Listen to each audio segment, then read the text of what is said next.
This is a lot about.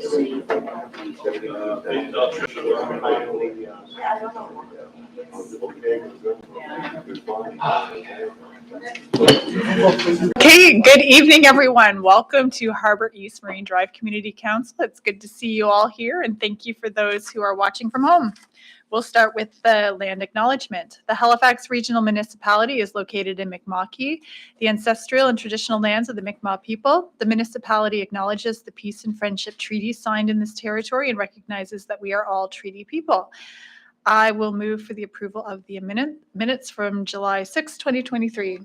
So moved, Madam Chair. Thank you. Seconded. Okay, perfect. All in favor? Aye. All right. It's passed. Approval of the order of business and approval of additions and deletions. Do we have any additions and deletions? No additions or deletions from the clerk's office. So moved. The agenda as circulated. Second. Excellent. All right. Call for the question. All in favor? Aye. All right. That has passed. We don't have any business arising out of the minutes. Call for declaration of conflict of interests. Motions of consideration, we have none. Motions of rescission, we have none. We don't have any consideration of deferred business and no notices of tabled matters. So that brings us to our hearings tonight. We have two public hearings. The first one is Plan App 2023-00339, Development Agreement for 1 Circassian Drive, Cole Harbour. So thank you all for joining us tonight for a public hearing. The process will start with a staff presentation and questions of clarification for staff, and then the applicant will be given an opportunity to present. And after that, we will go to the public hearing.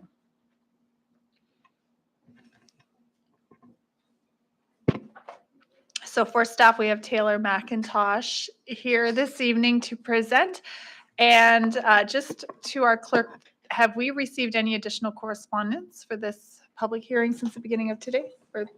Correspondence has been received for this public hearing and circulated to all members of the committee. Okay, perfect. So whenever you are ready. Do I need to do something for it to show?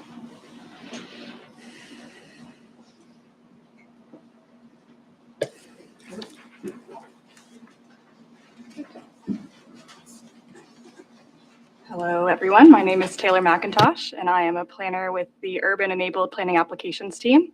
And I'll be doing the staff presentation tonight for this planning application requesting a development agreement at 1 Circassian Drive in Cole Harbour. Is it? Yeah. Is that better? Yeah, sounding better. Perfect. Closer. Perfect. If I get it any quieter, just let me know. All right, so this is an application by ZAP Consulting on behalf of Dartmouth Housing, and it is requesting to enter a development agreement for a 3-story multi-unit building containing 18 residential units. The property is located at the corner of Circassian Drive and Forest Hills Parkway. It's indicated generally in red on the slide here. The property is currently vacant. Was previously used by the province for a model home and a couple other uses, but is now vacant. In terms of context of the property and what types of services and uses are nearby, Cole Harbour Place and Cole Harbour High School are about a 10 to 15 minute walk up for the Forest Hills Parkway. There's also an elementary school and junior high in close proximity. And there is a large commercial plaza, which includes the Sobeys and Canadian Tire along the Cole Harbour Road, as well as other commercial uses in that area. In terms of the planning policy around this application, I'm just going to do a quick overview of the documents that apply. In the HRM, we have a regional plan, which is an overarching large plan that seeks to show where growth and investment in city services should occur in our region. And from that regional plan, we've developed community plans, which at a more detailed level for each area, outline where different types of development may occur. Some uses are either plainly allowed or not allowed, which is then enforced by the zoning and through the land use bylaw, which is called as of right development. But also in the community plan, there are certain uses that are pointed out as being possible to be considered on a case-by-case basis. And that process requires input from the community as well as a decision by council. And so that is the process that we are considering this application under. Oh, I forgot I did a little bit of animation here. In terms of policy and bylaw overview for this application, we are in the Cole Harbour Westfall Community Plan area, so in that land use bylaw and community plan. The planning designation applied is the urban residential designation. The policy we consider this application under is UR10. The zone that's applied to this lot is P2, which is a community facility zone, which is reflective of the fact that this property is currently owned by the province and has been for some time. However, the UR10 policy applies to the urban residential designation, and so the zone in this case is not necessarily relevant. The existing use is vacant, as well as municipal services are available. In terms of where we are in the process, we have received an application and it was reviewed in detail by staff to determine if it was feasible and if it was meeting applicable requirements. It was then also presented to the public and a staff report was provided to the Harbour East Marine Drive Community Council. And today we are at the public hearing with the typical outcome of the hearing being a decision. That decision is then given a 14-day appeal period. So in terms of the proposal, here is a view from the documents provided by the applicant. So it is 3 stories in height and contains 18 residential units. There's also outdoor amenity space provided, as well as parking. And here's a quick view of the site plan showing the general location of the building. The policy that this is being considered under is a policy which enables council to consider proposals for apartment buildings in the UR designation, which are not otherwise enabled by the applied zone. Council is asked to consider a number of factors, including that there are efforts towards compatibility with the community, such as height, design, scale, provisions to meet the needs of residents of the development, including amenity space, parking, proximity to schools, recreation areas, and transit routes, as well as infrastructure capabilities. So if the road, sewer, and water are capable of supporting that development. So a few key aspects about this development. Firstly, this developer is Dartmouth Housing, which is a provider of affordable housing, which operates already in the area. Dartmouth Housing entered an agreement with the province for this development through a provincial pilot project, which provides their surplus provincial properties for affordable housing projects. So that is an agreement that has been entered, but it is important to remember that the municipal process we're working in right now is for a development agreement for an apartment building, and that our municipal policies don't allow us at this time to regulate, tenant characteristics or affordability within that development. So it was reviewed on its own merits as an apartment building, but it may be something that council would like to be aware of. Another aspect of this development is that there is an existing path on this property. It's not something that's formalized by an easement agreement or something similar to that, but it has always existed there and been maintained and used by the public, mostly because this is a provincially owned lot. It's just sort of existed there and been okay. But where it's going to be privately owned soon, I would suppose, the applicant is agreeable to formalizing that connection and keeping it. It may need to be moved to accommodate their building, but the agreement requires that it be formalized before the building is occupied. So that process on the detailed design of potentially moving it and entering an agreement for an easement can be done while they're constructing and be completed before they occupy the building. In terms of parking, there are 14 parking spaces provided for 18 units, which is lower than the requirements of the land use bylaw. This was reviewed by staff. The rationale from the applicant did include that Dartmouth Housing's tenant characteristics, they tend to have less car ownership, but it was also considered that this is a location well serviced by transit, somewhere you can walk to services, a grocery store. It is somewhere that you can walk, bike, use other types of transit. And so in staff's opinion, it is acceptable to lower it to 14 parking spaces, but that is a consideration of this development. The maximum height, the development agreement that is proposed, the maximum height is 35 feet in accordance with the definition in the land use bylaw. That's the same requirement that applies to the R2 zone, which is the zoning adjacent to this property. And the setback requirement to those low density properties is a 6-meter setback to create separation to the property line of the properties that have existing houses next door. In terms of non-substantive amendments, which are amendments that don't require council approval, if we were to make changes to this development agreement, we included that minor changes to site, bulk, or scale of building could be considered through this process. Major changes to the exterior architectural design, as well as extension of commencement and completion time periods. Public feedback for this application was received. We included for engagement a fact sheet mailed out to the neighboring area, as well as a website and a sign posted on site. I received 4 individual contacts, but the webpage was viewed 984 times, which is quite high for this type of application. It seems to coincide with the day that it was posted in a community Facebook group, so it does seem that many people viewed the webpage, which is great. Concerns that were raised included the lowered parking ratio and the potential for parking overflow, as well as privacy for the adjacent existing housing there. But there were also comments that it was a good use of the space and a need for rentals in the area. And there's also an interest in adding a green roof to the building, but that wasn't pursued for this scale of development. So staff do recommend that the Harbour East Marine Drive Community Council approve this application, and I'm available for questions. All right, thank you very much, Taylor. Are there any questions of clarification? Okay, go ahead, Councillor Hensby.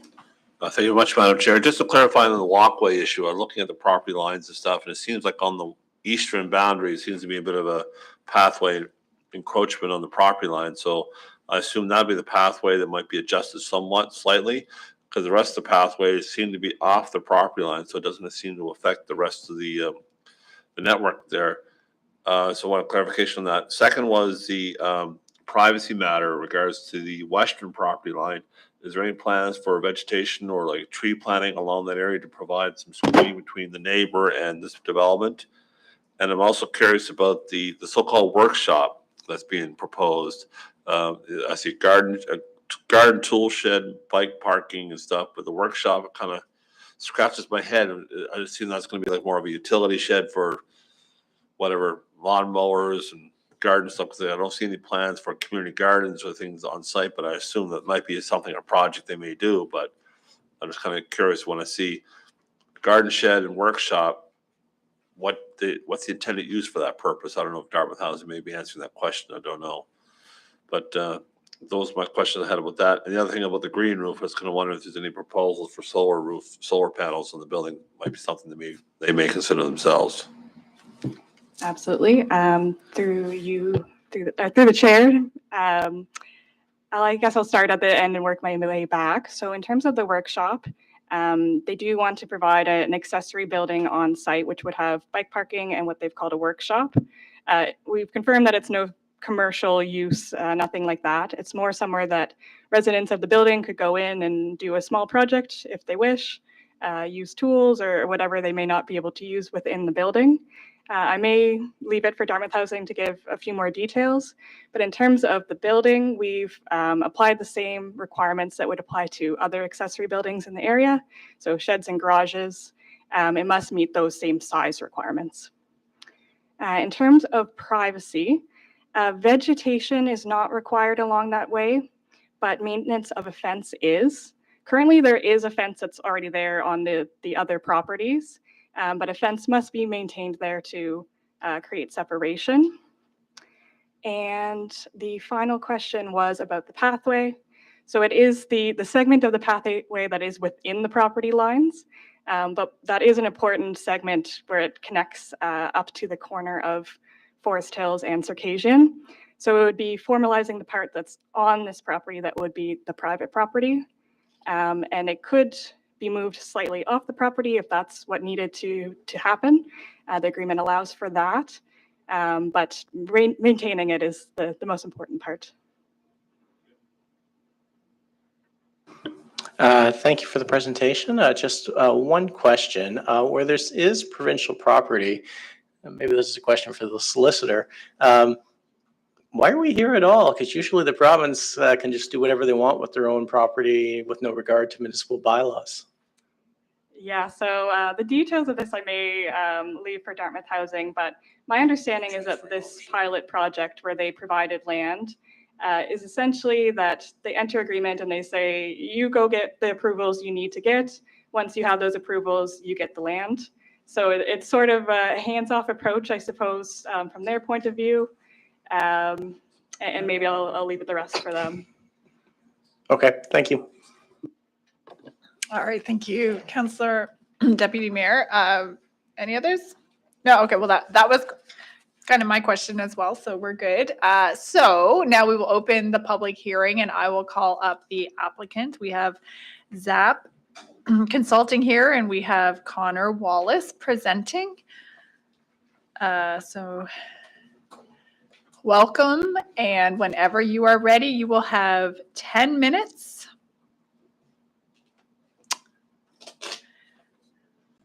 Whenever you.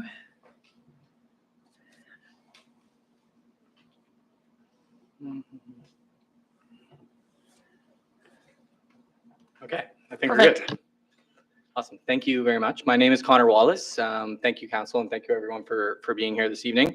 Happy to be here on behalf of Dartmouth Housing to present this application at Circassian Drive in Cole Harbour. First of all, I'd like to thank Taylor for her thorough presentation. And what I do have a few slides here that I'd like to go through as part of our presentation of the application. But looking to be brief here, as she was quite thorough in the summary of the aspects of the application, and certainly I'm available for any questions that members of council may have. So just want to get started by introducing the project team, just beyond myself. So starting with ZAP, I'd like to first introduce my colleague, Chris Marquides, who couldn't make it here tonight. He has a newborn and they're actually on their first family vacation right now. So I'm subbing in, but I'd like to acknowledge his effort on this case and this project from ZAP. Dartmouth Housing being the eventual, developer of this land, should council choose to approve this development this evening in cooperation with HRM through the approval process, and as that continues this evening with Housing Nova Scotia around this pilot program that we were discussing earlier, and as well as Bruno Builders, who have been involved with the design and cost estimations of this project, as we are looking at bringing a deeply affordable housing project to the community of Cole Harbour. So a bit of why now. We do have a statistic here around only 3% of the rental universe is affordable to the renter households in the lowest 20% of the income distribution. So what this really means is we have a housing composition that really doesn't match our current need as it relates to affordability. And there's a large gap there in terms of diversity of housing and what that creates for affordability uses of units and the distribution of affordability and distribution of cost of units. So the vision for this property and working with the province and through this pilot program, which Taylor alluded to in her presentation as well, was to create an affordable housing development at the corner of Circassian Drive and Forest Hill Parkway. And what does that mean in terms of the logistics here? Looking at the units themselves, in terms of breakdown, we're looking at really truly deeply affordable units here with deeply affordable rates, as well as long-term affordability in terms of the percentages ranging between that 57 to 61% over the course of a 50-year period, with a variety of unit types ranging from 1-bedroom all the way to 3-bedroom within this development. In terms of the scale of it, it is an 18-unit development. It's multi-unit, but it is well integrated in terms of its diversity of units within the building. In terms of sustainability, that is also being looked at as an aspect of this development, with Dartmouth Housing intending to be an owner and long-term operator of this building. Long-term operational costs, as well as sustainability goals for their organization, are very much at the forefront for this project. So the goal is to be net zero ready. So what that means is essentially net zero being 100% performance beyond the National Building Code, net zero ready being targeting 80%. Whereas other R2000s or Energy Star type targets are around the 50 to 20% beyond what the building code just requires at minimum. And as well as designing the building to enhance and accessibility standards is another goal of the project as well. So looking at sustainability, accessibility, and affordability as kind of the core pillars of the project. I'll spend a bit of time on this time, but I think Taylor had a great summary of kind of the project's location and the context surrounding it in terms of its access to a variety of uses and everyday uses, transit, recreation, education, those types of things. But we certainly agree with her on that front. In terms of the concept, these are some images that she shared earlier as well. It is a 3-story multi-unit building. In terms of the design of the building, the intent was to keep the form as simple as possible. We are trying to create a simple, constructible building that is also efficient to own and operate in terms of its, the amount of exterior wall and envelope that can allow heating and cooling elements to enter or exit the building. So looking at creating a simple form, but adding some dynamic and rhythm to the facade, particularly facing Forest Hills Parkway. So breaking up the roof lines and creating variation in the facade while maintaining that kind of simple form that's fundamental to the goals of the project. In terms of the accessory buildings, the intent for those is really to be accessory buildings for the garden, the community garden that's intended within the yard, within the development, as well as there's tend to be bike storage and have tools available for the working on bikes and fixing of bikes and things like that. So it is really intended to be just kind of more of an amenity accessory building that has tools that can help some of the other amenities within the building, such as gardening and encouraging cyclists within the development. This is a high-level conceptual rendering of the building. In no sense is this like exactly photorealistic, understanding the grades of the site and around it. But what we really wanted to show here is a bit more kind of running our modeling through a bit more of a rendering software to understand the architecture of the building in a bit more detail and the scale of it relative to the street and individuals. So just wanted to share that. And this would be another rendering of kind of the rear yard of the building, showing how there could be outdoor landscape spaces, communal spaces, community garden plots, access to the accessory buildings for those communal uses and indoor aspects that are required for those uses. And that's about all I have to share today in terms of our presentation. And like I said, I'm certainly available to answer any questions that members of council may have. And I'd like to thank everyone for their time. All right, thank you very much. Do we have any questions of clarification? Go ahead, Deputy Mayor. Thank you. Just one, the affordability where it's a % off market rent. Do you have any sense, if we could go back to that slide, what's it mean? Like, I mean, I know it's going to change over time, but what would that mean like today in terms of like what a 1-bedroom would rent for? Right. So, I mean, sorry, and great question. And in terms of the exact rates of what they will be, it's not exactly set at a rate at this point because the project still is still fairly early stages and it requires construction and things like that. But the intent is those are the targets for affordability, and that's what these models for the building have been run off of. And in terms of the long-term, the term of affordability, it's associated with CPI. So essentially looking at inflation and factoring that into the term as well, as it relates to the rents as well and things like that. So I can't speak to every detail of that, kind of how that agreement's structured, but it is looking at those aspects of longevity and what factors, weigh into that, things such as inflation. Okay, thank you. You're welcome. Are there any other questions of clarification? No? Okay, thank you very much. So now we will go to the public hearing where residents can speak. Speakers can participate for a maximum of 5 minutes. Please keep your comments respectful, on topic, and directed to the chair. The clerk will hold up a yellow sign when you have 30 seconds remaining, and when your time is complete, the clerk will hold up a red sign. After everyone on the list has been given an opportunity to speak, I will call 3 times to see if there are any additional speakers. So if you haven't signed up, there's still opportunity to speak if you wish.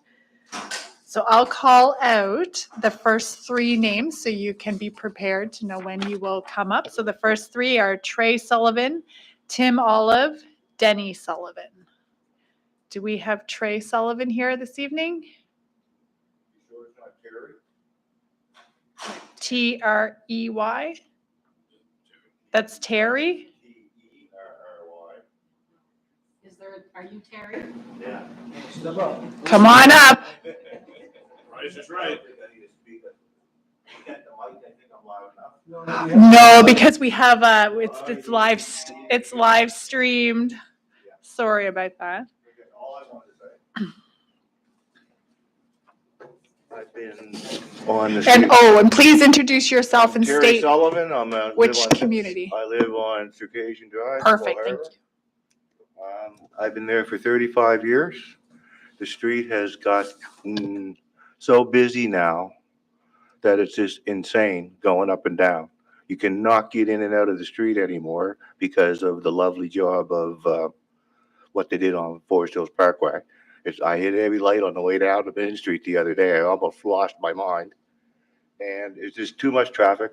The bus route's over there.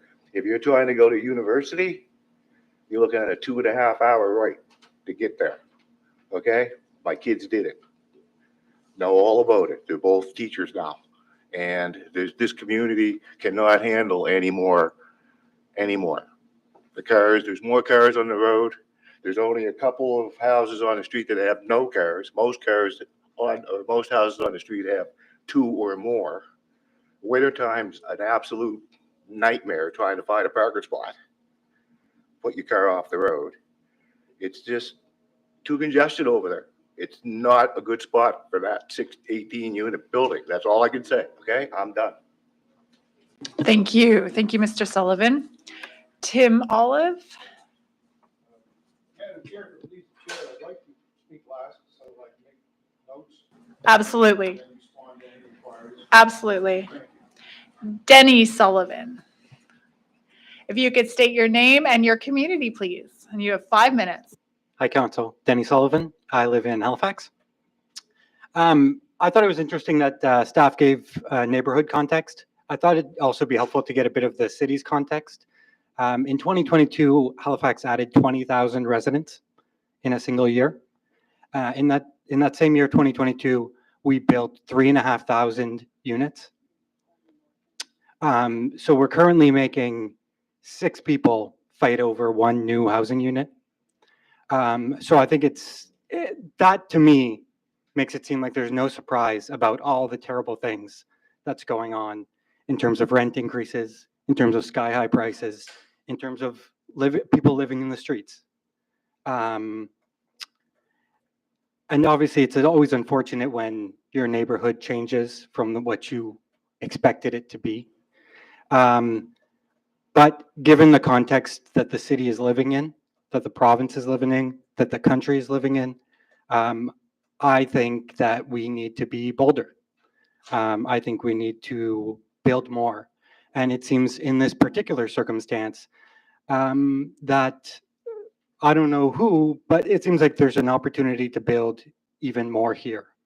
The city has a bus rapid transit plan, which will end, the current plan is to end about 1.5 kilometers from this expected development.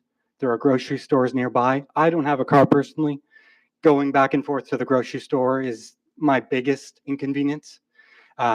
This grocery store will be closer to these residents than mine is to me.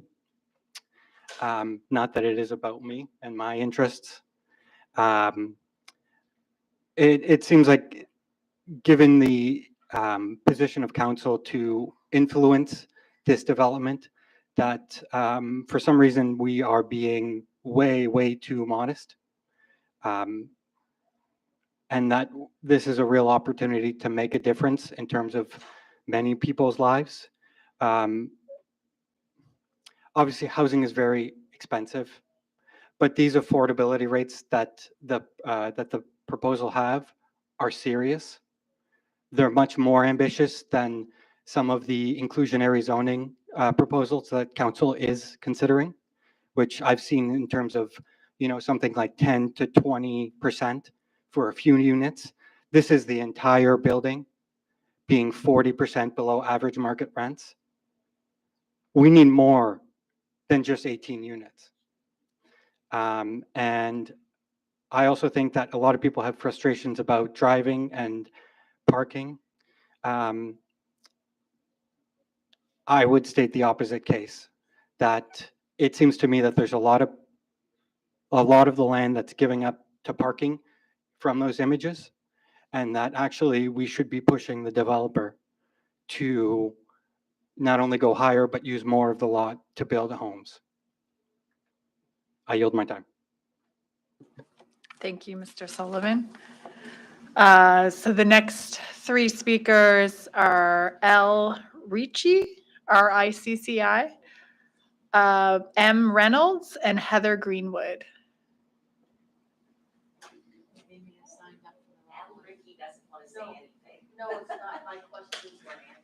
Oh, excellent. Okay, are you Miss Reynolds? Ricky. Okay. I'll say a few things. Okay, perfect. We honestly weren't aware that we were signing up to speak. We thought we were signing. Oh my goodness. Okay, I was like, wow, we have a lot of speakers here this evening. Okay. Okay, well, if you could just state your name, please, for the record and your community. Awesome. Thank you. Yes. Welcome. Oh, thank you. It's Marnie Reynolds, and I'm currently living in Dartmouth and Halifax. So I'm speaking tonight as someone from Dartmouth, formerly Eastern Passage. Becky knows me. Yes, hello, Becky. I just have a few questions, and they're questions that I always like to ask. One is, the interest for me is that it is a pilot project, and I didn't see that mentioned anywhere in the literature. Am I incorrect? And I'm wondering what that means. Are they using a model from somewhere else? Is this a totally new model, or have they done this type of development in other parts of HRM or in other parts of the country? Because pilot projects are prone to things like, oops, we better try something different the next time. So that's a question that I have just from sitting here. Secondly, in terms of traffic, this is an ongoing issue in HRM, and the planning for HRM is inconsistent with the development of the increased population. The transit is in a crisis. What is going to be done to address that? Because if you have fewer parking spaces than you have people, that's going to cause problems. I know people personally who have left the transit because of lots of ongoing issues within the department, working conditions, toxicity, harassment, that sort of thing that have not been addressed. So this is a big, big issue, not just for this particular development, but the one that you're talking about within Eastern Passage as well. So what about the pilot nature? Public engagement, I think it sounds as though people found out about it through Facebook. Can you give more clarity as to what kind of public engagement was actually done? So what we will do is we'll take your questions. It's not a back and forth for the Okay. public participation. Okay, And yeah. we will have staff address it at the end. They're able to come Okay. up and address the questions. Okay, good. Yeah. Okay. Can I speak to the Eastern Passage one when it comes up? Because I didn't. Absolutely. I just signed on the first piece of paper, but I would like to speak to the Eastern Passage development. Absolutely. Thank Yes. you. Okay, that's it. Okay, excellent. So if this was a common mistake of signing up, I'll just read off the names. And if you feel like you want to come up and speak, please do. So we have Heather Greenwood, David Greenwood, the Reverend David no, okay. Okay. And then we have Paul.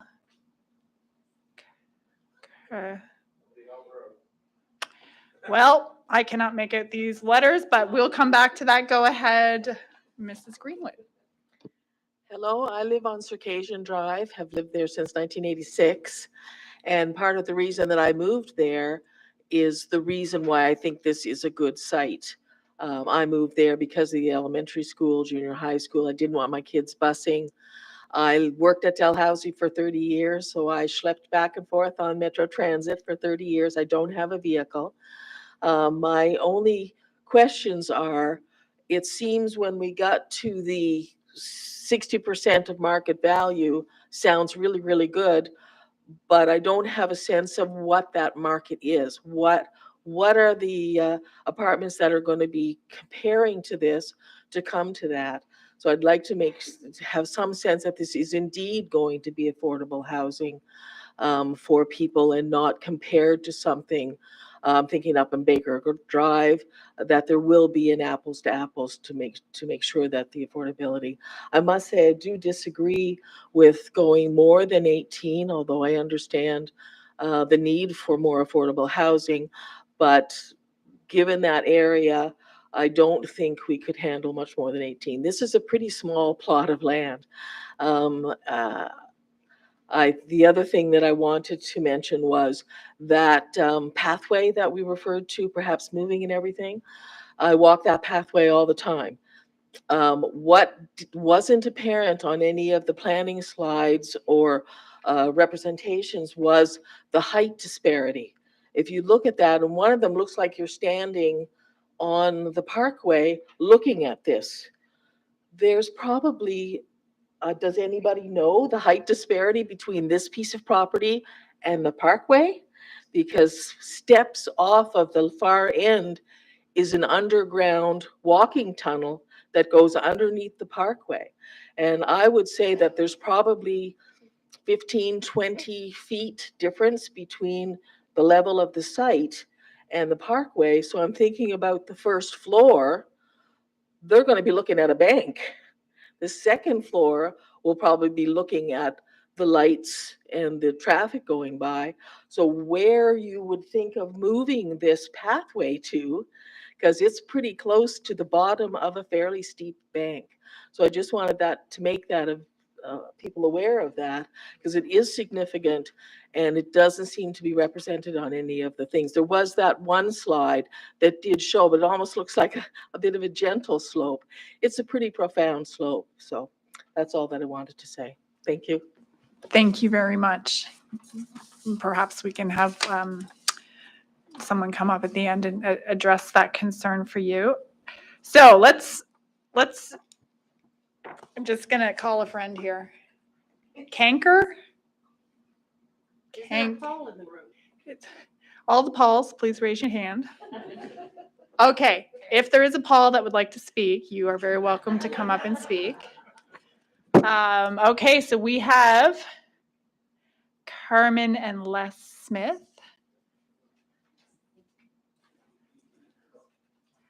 And then after that, there's another Sullivan who is very welcome to speak as well. So if you could state your name and your community, please, and you have 5 minutes. And come right Carmen. close to the mic. Carmen and my husband Les, and we actually live right behind there. We have 2 properties. And my concern is the privacy, where we're going to have apartments now looking into our direct backyard. And that's an issue for me. You know, and also it'll probably bring down our property taxes if they're putting in our value and stuff, because it's low income and, you know. We're directly behind it. Yeah. Like where this is going. And I mean, like I say, they're putting in 18 units. That's a lot of units. Like the lady just said there, that's a lot of units for that one spot. And I understand that the people today with the housing and everything that I understand that people are having a hard time, but it's not, you know, I mean, how can I put it? It doesn't look like a suitable place to put an apartment building, in my opinion, next to a parkway. Yeah. You know, traffic just coming into Circassian is hard enough. Yeah. Now it's going to make it harder with that driveway coming out. And as I mentioned, you know, the privacy is a big factor. When you pull out the Forest Hills Parkway onto Circassian, the driveway's right there. And when there's going to be multiple accidents, and as soon as they pull around and they come around, people are going to be coming out of that building. It's going to be right on that corner. Oh yeah, You it's know, sharp as it is right yeah. now. And I mean, with this, you know, trying to turn on the light when you're on Circassian, trying to turn on, you got the traffic coming up the Forest Hills Parkway, and you're trying to turn on Circassian. As soon as you make that turn, you're going to be right on top of the parking lot. yeah. Oh yeah, There'll for be sure. lots of accidents there. And we've been there for many years. And like I said, we live in 21, we rent out 19, and we're also I mean- concerned of our tenants. Yeah. We could lose them. you Well, I know, don't think due to that- privacy. Wow. I don't think that's gonna have a bearing on anything, but the bearing is too, is where it is, that part bill is going to it's going to take the property value of our place down. You know what I mean? Where you're gonna have low income rate in front of us. Is that gonna take our property value down? And our fence, are we gonna be able to keep it? Are they gonna fix it? You know? So, That's all our concerns. Okay, thank you very thank much. you very much. Thank you.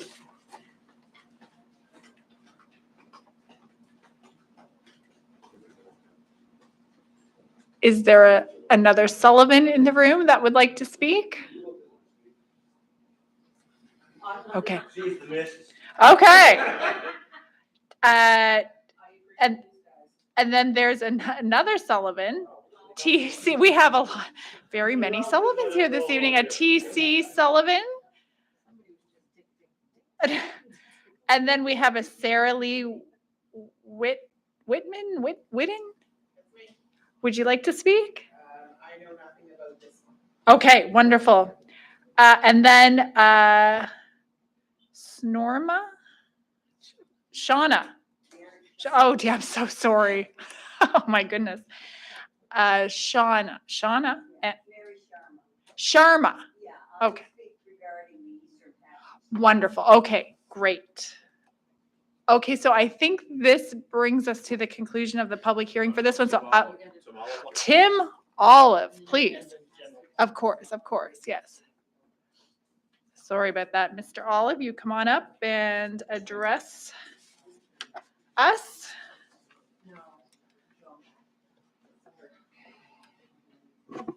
Thank you, Madam Chair, councilors, ladies and gentlemen. I'm board chair of the Dartmouth Nonprofit Housing Society. We were established in 1982 by the city of Dartmouth, who saw the need even back then for affordable housing.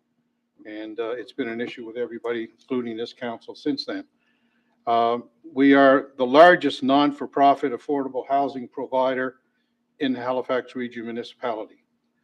We own and manage a housing portfolio of 109 units in Dartmouth, and we believe we're well positioned to contribute to the common goal of increasing the supply of affordable housing in HRM. Our staff have over 27 years' experience managing and operating affordable housing of similar size to that of this project scope. We have a CEO, Director of Operations and Programs, Office Manager, 2 maintenance staff, and the maintenance staff service our entire housing stock. Professional property management systems are in place, such as apartment rules, lease policies, preventive maintenance schedules, emergency repair line, cloud-based management software, and service contracts. Our fiscal year is from November 1st to October 31st. All right, we have a general meeting every year, and it was held within 3 months after the end of the fiscal year, and we provide a written report yearly to the members as to the financial position of the society that contains the balance sheet and operating account. Under our housing agreement with the province of Nova Scotia, we are required to provide them audited statements every year, so we're completely transparent. Those are all available to the public, so there's nothing private sector about this or corporate about it. It's very simply a nonprofit agency providing affordable housing. Our primary aim in providing affordable housing is to service the hardworking, tightly budgeted sector of the economy and the middle income. We obviously have some that are in the higher income, but they weren't brought in as higher income. I want to place that in context because of what's going into this building. We have people, all of our people started off as being limited income. Over 27 or 30 years, a number of them have gained better jobs, made more money, increased their income, which means the 30% maximum they pay on their total income stays the same, but it goes up as their income goes up. But they're all working people. Everyone is a working person, family. Single moms, moms and dads with kids, seniors. So we have a really good mix. And the reason I mentioned the item before was this building, we are required, not that we wouldn't like to build totally low-income housing. I don't have to tell anybody in this room what low-income housing only looks like. You've all seen it. That's not the idea of HRM's policies, the provincial government, or even the federal CMHC.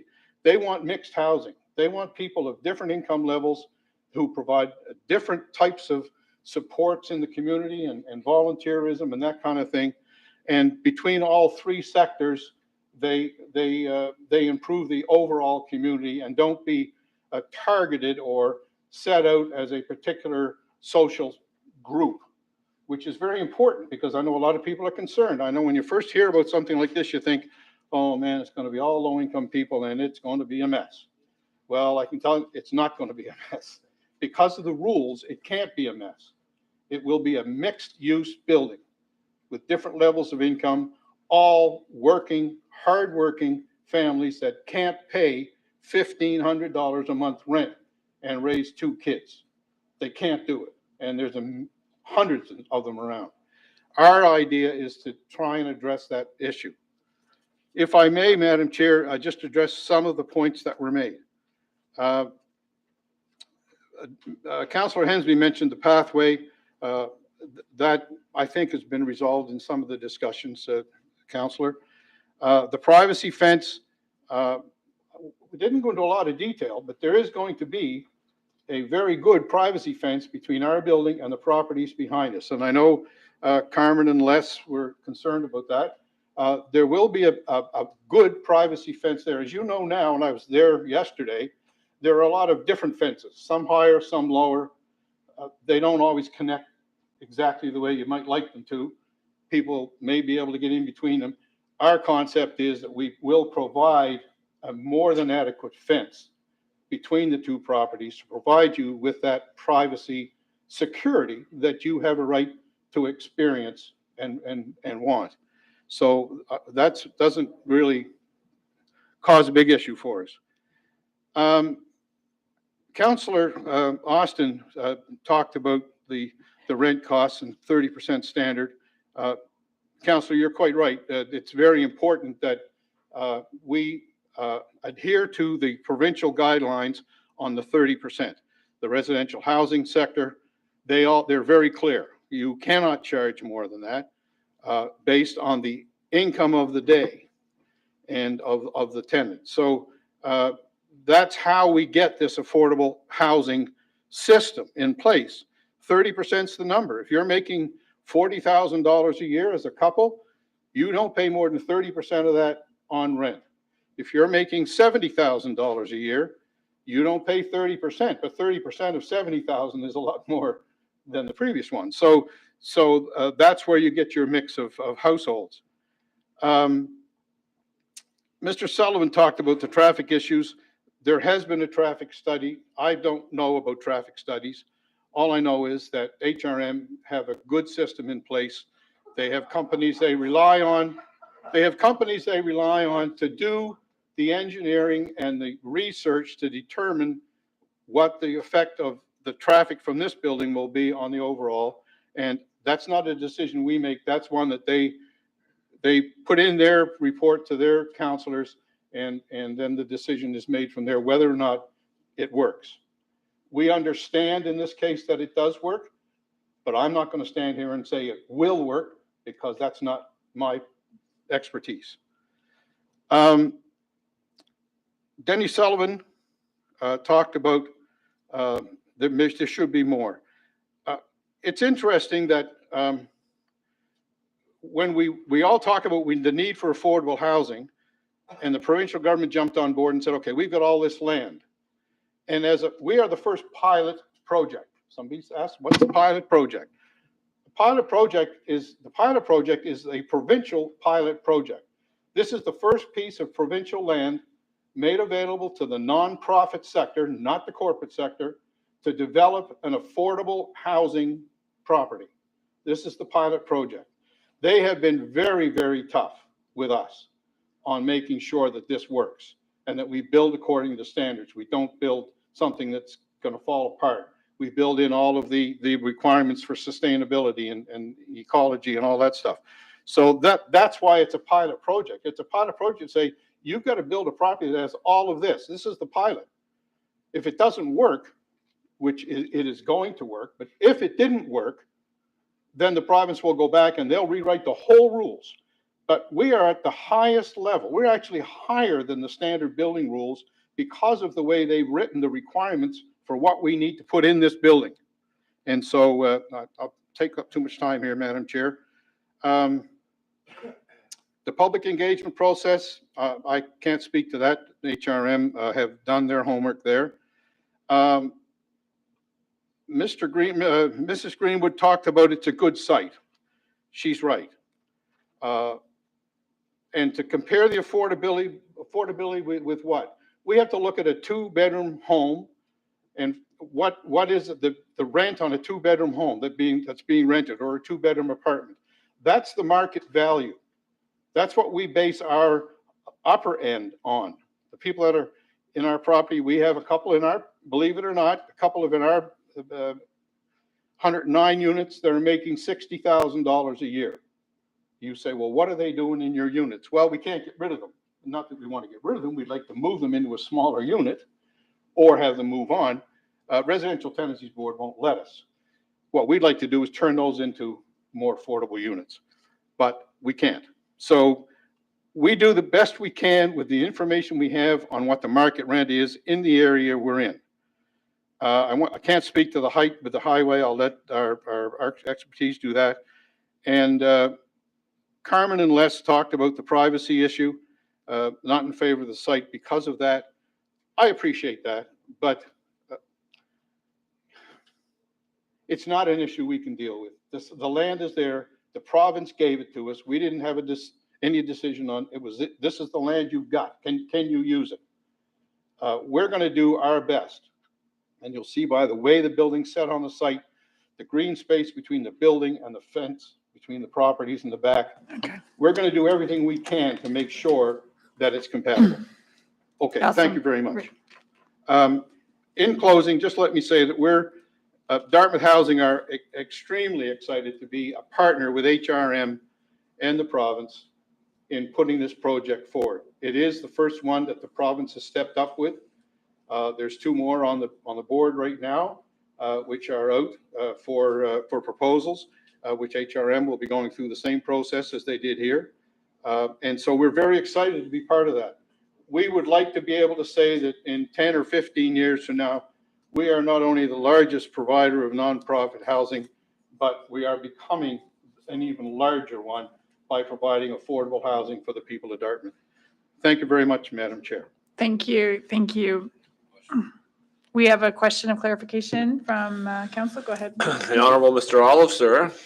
Can you clarify, is this building being built to any of the Rick Hansen accessibility standards? That's exactly what it's built to. Thank you. Those are the standards, the minimum standards going into this building. Thank you. Go ahead, Councillor Kent. Thank you, Madam Chair. Good to see you, Tim. Help me understand, when you say HRM partnership, can you clarify that? Because I mean, we're making a decision here from HRM. I just want to be clear to the public. The partnership, as was mentioned in HRM's presentation, the province made the land available and then stood back and said, okay, you now have to partner with HRM to get through the issues that HRM have a right to have on planning and all of that stuff. Okay. So that's the partnership up front. Okay, and then once those are done, once the report's done by HRM, then we then go to back to the province and say, okay, we have an agreement in principle. Now we'd like to move further forward on expanding our financing capability with CMHC and whoever else. And that's the next step. For us, it is, yes. Yeah, so I just want to clarify, so there's an understanding that the process that the province is saying to you is a partnership is in fact actually our planning process. Yes. So Absolutely. it's not per se a partnership in the traditional words like you might have a corporate sponsor or corporate partner. That's not what's happening here. This process that you're talking about is this public hearing and perhaps the planning process to get to here. Yes. Okay. Thank you. Okay. Thank you. Thank you very much. Okay, thank you. I don't see any other questions of clarification. So I will call 3 times if anyone else would like to speak. Yes, sir, come on up, please, to the mic. And if you could just say your name and your community, please. Okay, can you hear me through this? Okay. For some reason, I can't hear it from here. I don't know why. Maybe it's obviously just a me issue. So. Oh, move off it a bit. I'll pull it up. Hello. This good? Okay. Excellent. Okay, so my name is Joseph Kirby. I don't live in Cole Harbour, but I live in Dartmouth. I live close enough to it, I think. I'm from Dartmouth South. And I'm enthusiastically in favor of this new affordable housing development because we are in a housing crisis. We are in a massive housing shortage right now, and we need all the housing we can get. And this is the exact kind of housing that we need in order to solve for that shortage. It's just everything is becoming so unaffordable because of really like a lot of the way that this consultation is set up. There's a lot of zoning ordinances that are preventing new housing like this from being developed in a timely manner to be able to respond to that demand. And it's leading to very, very severe unaffordability issues that are only going to increase over time. If you all vote in favor of this, or if most of you vote in favor of this, the second that this is done, those units are gone. Like they're going to be filled up right away with as the gentleman said, working class people who are here to contribute to our society and make our society better. We have a shortage in labor across all kinds of different things in new home construction, in healthcare, doctors, nurses, long-term care workers, things like that. They can't work here if they don't have a place to live. So we can't address these issues if we don't give them a place to live. And so, again, it's so important to have new housing. And I would strongly recommend too, just for the long term, so we're able to respond to that demand. A lot of these zones that exist that prevent housing like this from being developed, we need to prioritize this new development for those zones. We need to let people build this stuff on all of these zones. R1, R2, they all need to allow this stuff. That's where I know this isn't an R1 or R2 zone, but that's most of the residential zoning in the HRM. It's very, very important. I have a friend a couple years back. She had to skip meals to pay rent for like 3 months. She was in a situation like this. And nobody around her noticed. She didn't tell anybody until myself and her other friends, we started to notice that she lost weight because of this. That's not okay. People can't be in a situation like this because we gatekeep this housing development so much. It's not okay. So please, I would urge you all to vote to allow this development to go through and to change your zoning ordinances so we can respond to those demands for the long term. Thank you. Thank you very much. Is there anyone else who would like to speak? Anyone else who would like to speak? Third and final time, anyone else who would like to speak? All right, ask for a question to close. No, not yet. Is it closed yet, or do we have? No, we are. Yes, applicant is welcome to come and address. You're good? Okay, wonderful. Okay, second? I'll second. All in favor? Aye. All right, public hearing is now closed.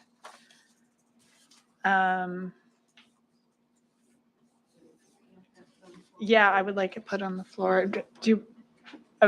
Would you take the chair? I'll assume the chair, Madam Chair. So the councillor from Cole Harbour would like to take the floor, please. Yep.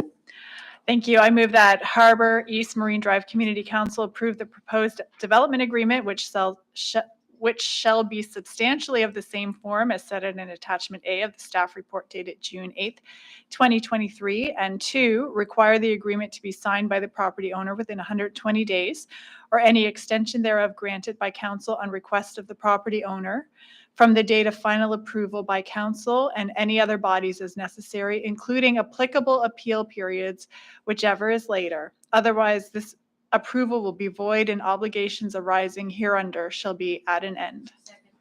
Seconded by Councillor Kent. Any comment or question on the motion? Okay. Councillor, go ahead. Yes, thank you. So this is very much, as has been stated tonight, a very needed type of housing development in our municipality. I mean, like in our country.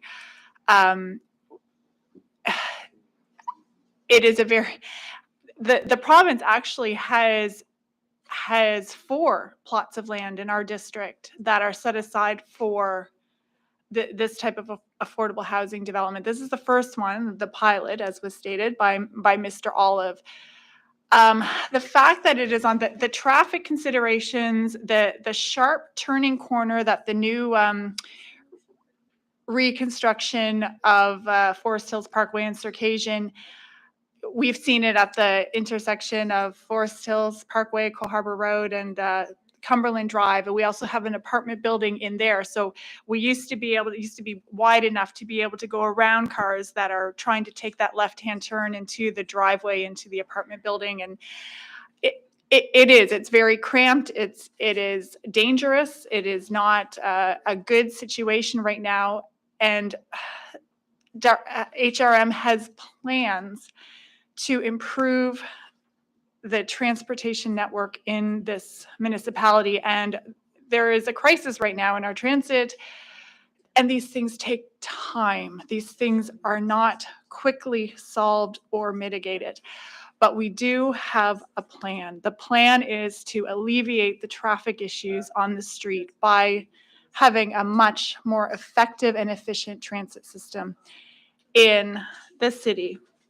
So we're hopeful. We're all believing this is actually going to happen, and it's going to happen in a fairly, hopefully soon time frame. It is needed. It's desperately needed. I am in favor of this, and I know it's hard for the residents that live on the street. I understand that the difficulty of the cramped streets and the parking issues and that tight turn and corner. It is not ideal, but I believe the need far outweighs that. And No commentary from no, the yeah, audience, we're not allowed to. please. Sorry, no speaking from the gallery, please. So I will be voting in favor for this tonight, and I'm very thankful as well. And I am also very Respectfully, and I also very thankful. respectfully, Councilor Mancini. Sorry, we're supposed to have security here for that very reason. I'm not sure where they are. Respectfully, please. Okay, so very thankful also for the clarification on the vetting and the way that the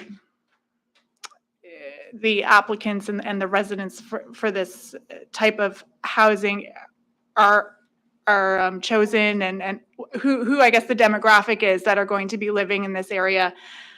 Excellent. So I will pass it back to the vice chair, and that's all my comments. I will be supporting this development.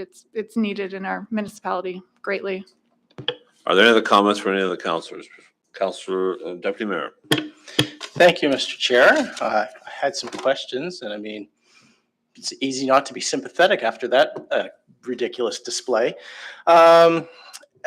Nevertheless, I think, take the high road. And so one of the things that, I was just going to suggest for Dartmouth housing, I did hear in the presentation that a fence is required, but there's not a landscaping requirement. And where I live on Tulip Street, just up the hill. And in my backyard is a 3-story building. It's an apartment building from the 1970s. And on my back property line is a row of maples, and it makes all the difference in the world. At this time of the year, I have a private backyard. In the winter, I can very much wave to, the old lady who lives in the building when she's doing her dishes. But at this time of year, it is a private backyard, and so I would urge Dartmouth Nonprofit Housing to just go beyond the minimum on the landscaping piece and put some trees on that back property line. It's an investment in good neighbors, and I think even if neighbors' tempers are high right now, I mean, we all have to live together, and I think that would be a good thing to do for the community.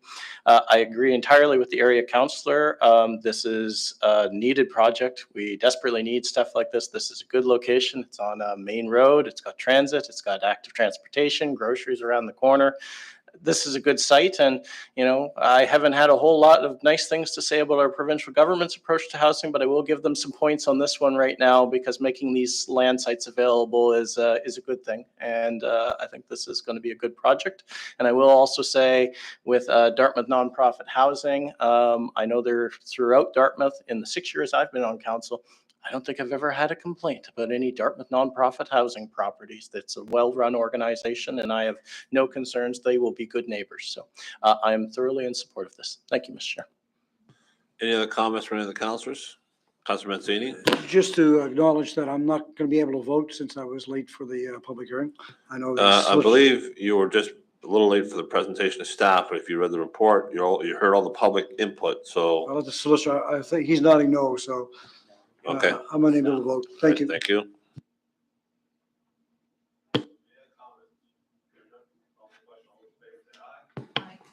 All right. Anyone opposed?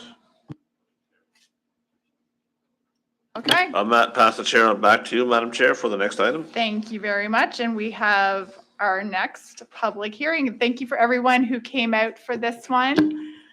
Thank you very much. Enjoy the rest of your evening. This one is case 23724, rezoning and development agreement for 1818 Shore Road, Eastern Passage. And thank you for joining us today for a public hearing. The process will start with a staff presentation and questions of clarification from staff. And I see that we have Paul Sampson here to Thank give you. our... Madam Chair, I just need the legislative assistant to. Oh, yes, absolutely. Need some tech help there. So whenever you have that set up, you are free to Just need you to sign. present. I just, can I make sorry. one comment? I thought you had to sign. Okay, Yeah. great. It's on purpose. It's actually really important. Go ahead. I need you to know that during that last public hearing, there was snickering and a little bit of smiling from me, because I'm not gonna out him, but a member of the audience is making faces at me. And it's because we were husband and wife in a dinner theater, and he's still doing it. So I've been giggling, and it's not about the seriousness of this situation, of this chamber, but he's a good guy, but. Okay, this is turning into a bit of a gong show tonight. Okay, thank you, Councillor Kent. Wonderful. Your flirting is out of order. Okay. Paul, save us, please. Go ahead. Good evening, Madam Chair. My name is Paul Sampson. I'm with the Urban Applications Group in Planning and Development. So this is case number 23724. This evening is an application for a rezoning and development agreement at 1818 Shore Road, Eastern Passage. The applicant is Happy Cities on behalf of Blue Ocean Estates Holdings, and the application is for a 94-unit development. Just to provide some site context here, oops.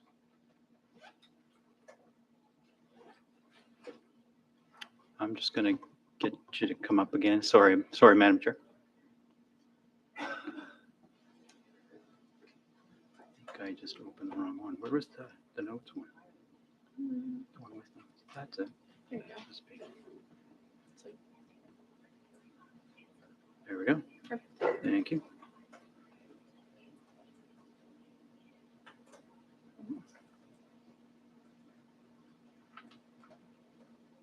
Try that one more time. Okay, that's better. Had the wrong one without the notes this time. So in terms of site context, the site is shown in red. It's approximately 5.5 acres, I believe.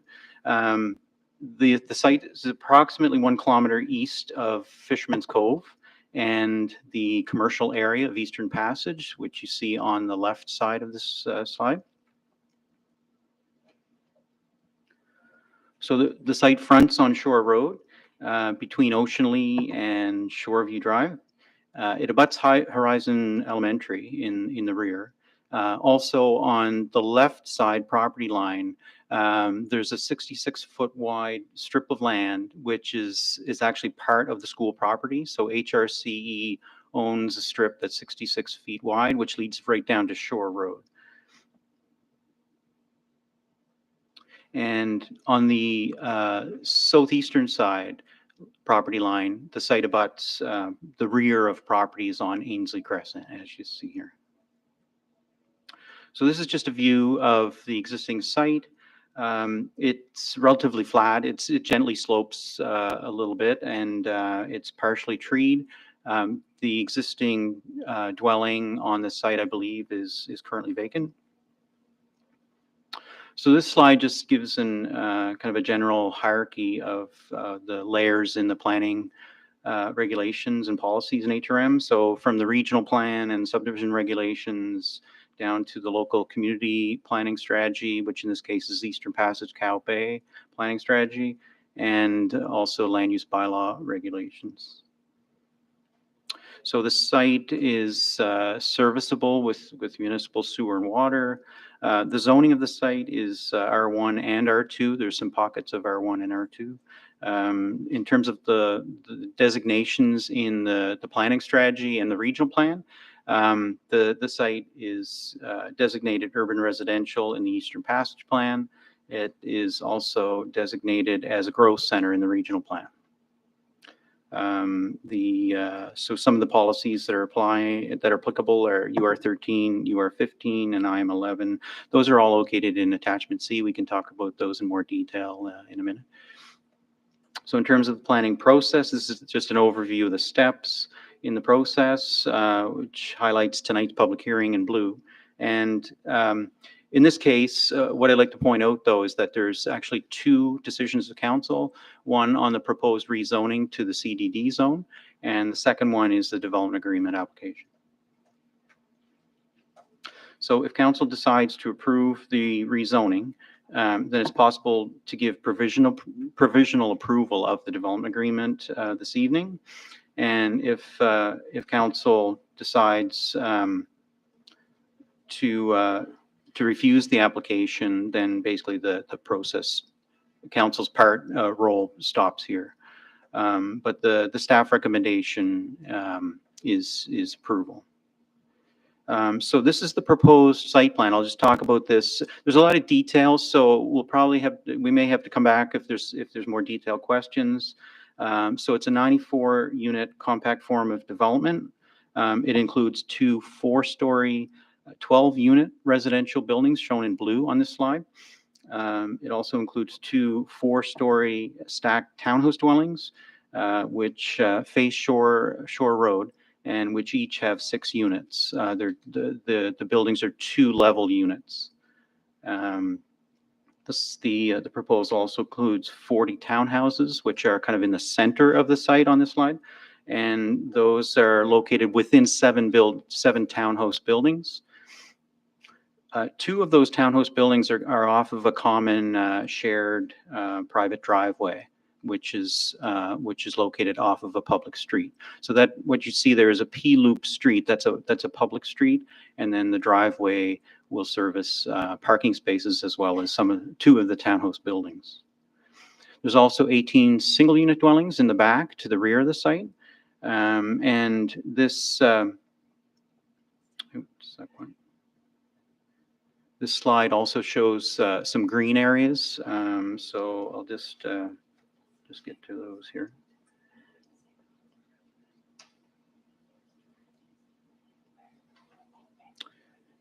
So the green areas are shown on this. The village square is referred to in the development agreement, is in the center.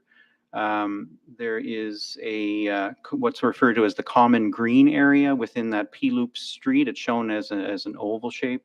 There's also walkways, including one that would link to the rear of the site and to the HRCE property, the elementary school. And there's an option for, there's parking that's shown on this plan, surface parking. There's also an option for underground parking under the multi-unit buildings. So this is the 4-story, 12-unit apartment buildings.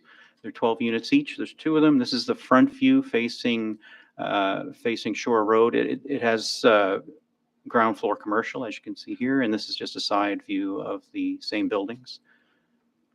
And this is a view of the front elevation of the 2 stacked townhouse buildings. So these are, like I said, they're 2-level each. So there's 6 units, 3 are above, 3 are below.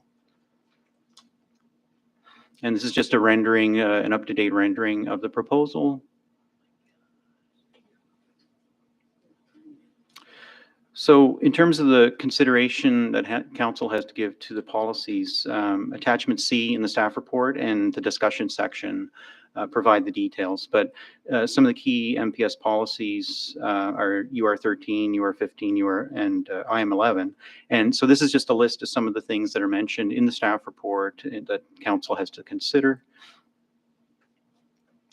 In terms of public engagement, this slide outlines HRM's public engagement, but prior to this process, the applicant did their own public consultation. There's a link to that in the staff report if you haven't had a chance to look at that. So there was a public information meeting in April of last year, and there was information provided on our website. Letters were mailed out. There were 401 letters mailed out to residents in the area, and there's a sign on the site as well.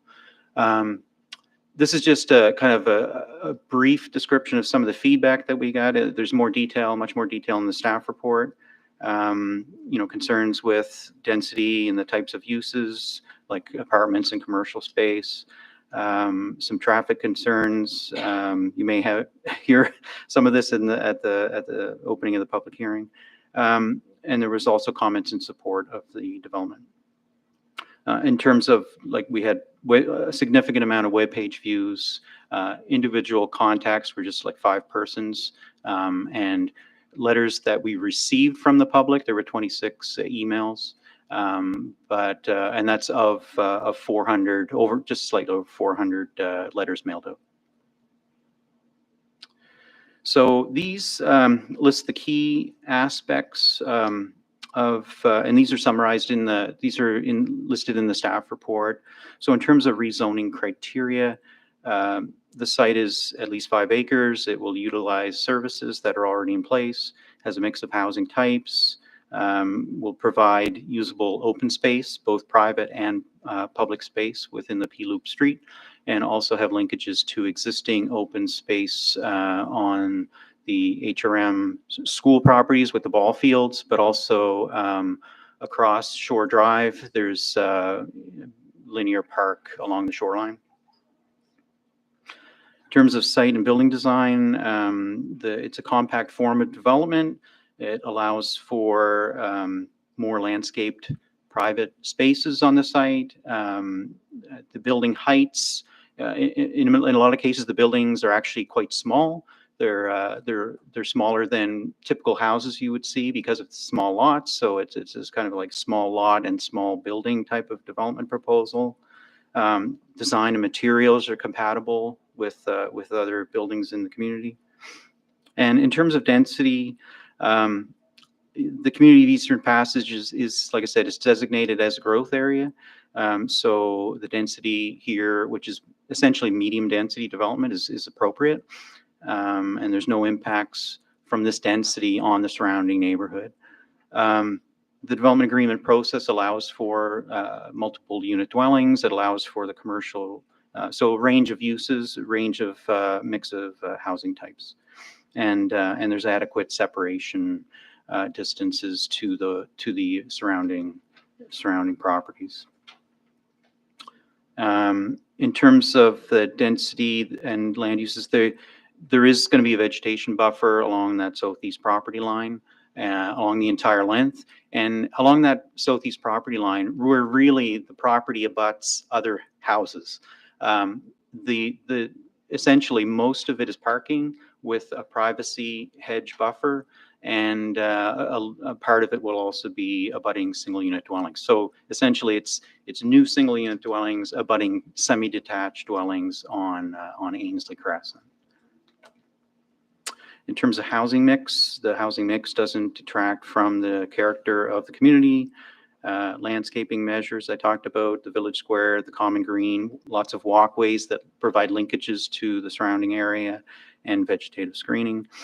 In terms of traffic and transit and site access, a TIS was provided, a traffic impact statement. It was reviewed by staff. Staff were okay with it.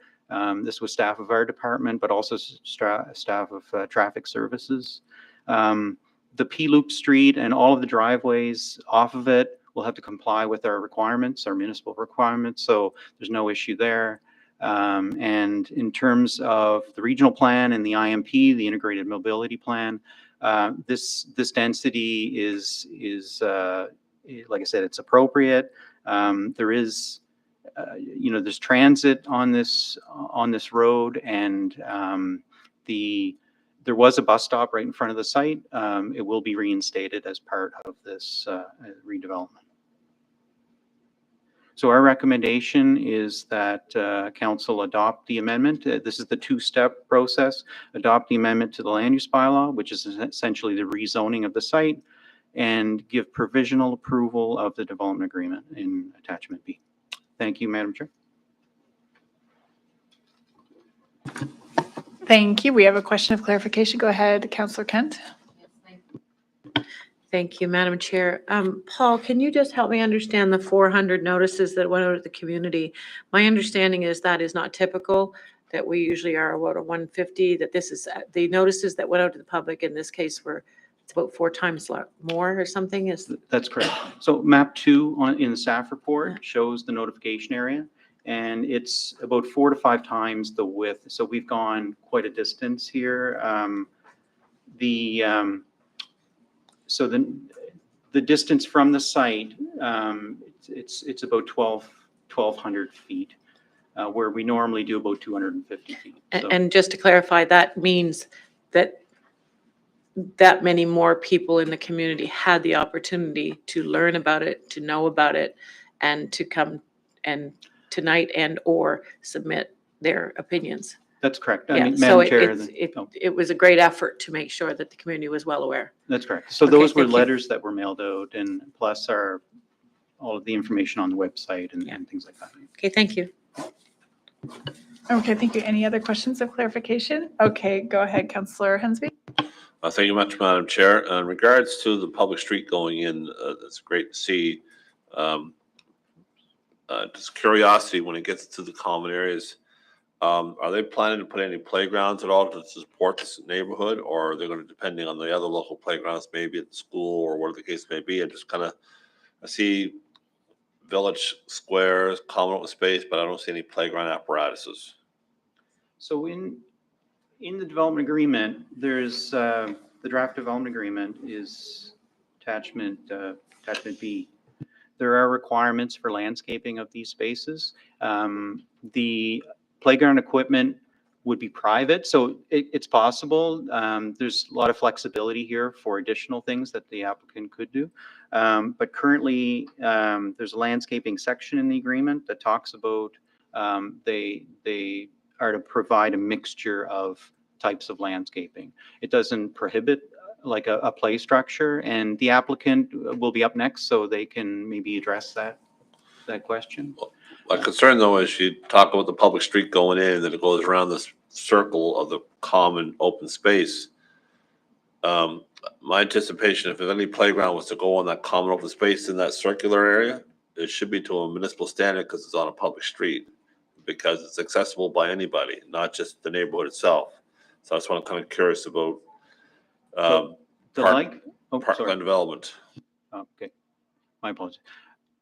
Just in response to that, Madam Chair, the area within that P-loop street that's shown in the oval green is likely not to, it's not accepted as park. It's accepted as a street.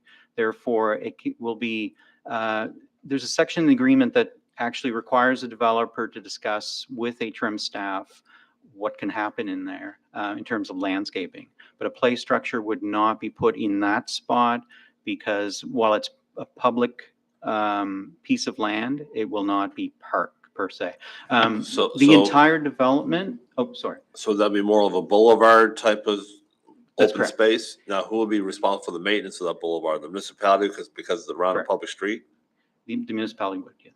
Thank you. And just to kind of go back, the entire development will be cash in lieu of land. So the park component was not required and not, it was actually suggested that cash in lieu of park development be provided here. So in a sense, the developer, the applicant will be doubling up because they're providing lots of private space.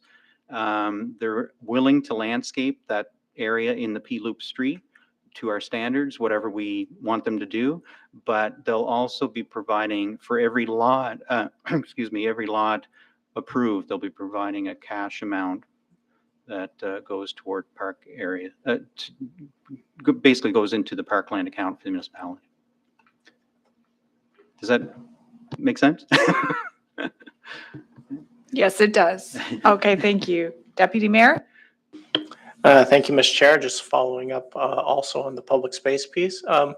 So the loop one in the street, that comes to HRM as street, even though it's, even though it's going to be a landscape kind of boulevardy space. The other section, the green, that's not HRM. That's staying with one of the buildings out at the front. Is that? That's correct. So the agreement requires that be linked to the parking area and to one or both of those multi-unit buildings so that there's ownership, private ownership, and maintenance responsibilities. So the question. We didn't want to leave it, we didn't want it left as a sole parcel where no one's maintaining it.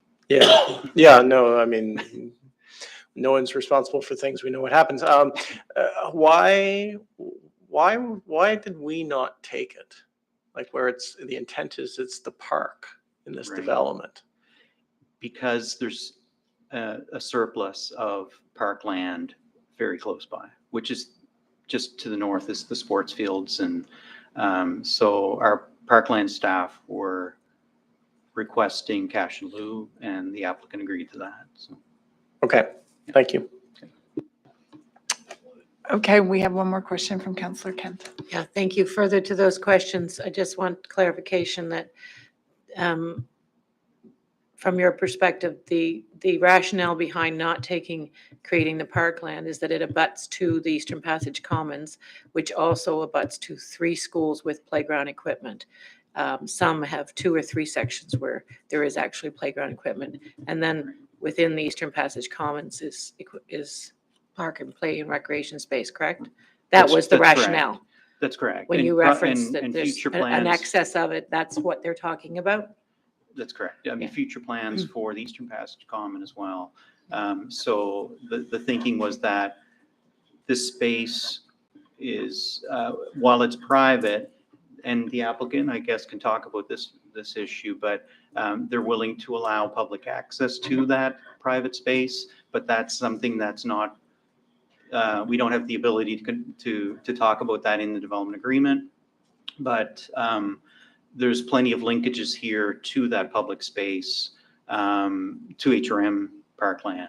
And then there will, like I said, there will be that cash contribution. And is that on the top end, the larger end, the bulb end of the P, is that little green space, that's the public access to the park, So that to will the be, Eastern Passage Commons, that's correct. which So is that- at the school.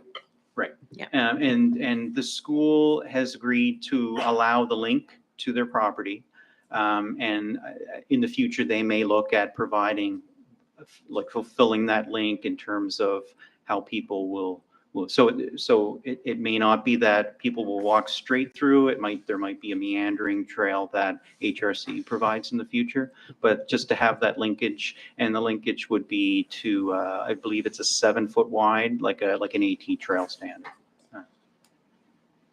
All right, thank you. And we have another question from Councillor Just, Hensby. just one quick question on the private landscaped area, the Village Green Square area. Will there be a property management maintenance? Would that be done by the property management group for the site, or is it going to be a homeowners association or a condominium board? I'm just kind of curious of how they're going to manage that site. So the management would be left to the applicant, the developer, so maybe they can respond to that question.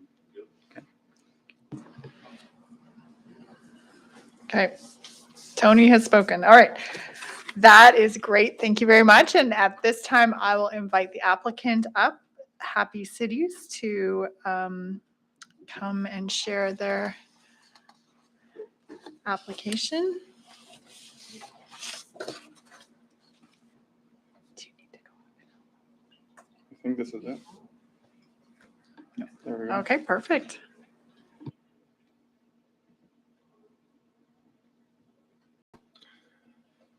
Hello, everyone. Thank you. Thank you all for being here, for coming here. I always find it amazing to see how people care for their communities. And I want to say, I moved to Halifax 16 years ago. Moving here has been something that has changed my life in so many great ways. And being able to build communities in Halifax, in my home, is something that means a lot to me. The resounding thing for me, like the personal story when I came here, there was a lot of great things that improved in my own life coming here. The one thing that was a little different, a little challenging for me, was how much less freedom as someone in high school came here, to be able to go around the community, and seeing that for my younger cousins and friends, and seeing people not being able to have things to walk to. As I do more work as an urban planner and working with Happy Cities, we realize that this is actually a bigger problem, because when people can't walk to places, when they don't have destinations within walking distance, well, they're more likely to drive. Their parents are more likely to drive them if they can't drive themselves. And what that does as a system-wide is cause housing shortages, is cause more traffic, is contribute to a climate crisis that I think we're all coming to realize is at our doorstep. We had a hurricane, a flood, and wildfires in 1 year. So when we talk about the climate, buildings and transportation are the biggest contributors to that. And what we build has a direct effect on how we respond to these things. So for this being my own first as the urban planner and urban designer on this project, my own first project that I designed in Halifax, I was really excited to start it. And when I saw this site, I thought it was a unique site, a special site. Because if you see, it's in the heart of Eastern Passage. It is a short walk to Fisherman's Cove. It is right behind the Eastern Passage Commons there, where there are 4 schools, where there are multiple park amenities.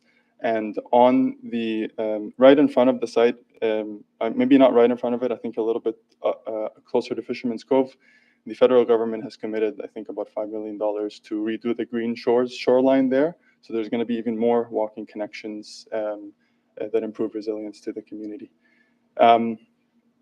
When I came onto this project, it was already approved for development, for 30-something single-family unit development. And we saw a lot of issues with this because, first of all, these were quite big lots, which would have affected the price of these homes. This design didn't even have a trail to connect to the school in the back there. So someone who lives there would have had to walk all the way around. I think it's about a 10 to 15 minute walk to get to the school that's in their backyard. or they'll have to which is what most likely will happen, is they'll have to cut through in unsafe conditions and not accessible conditions.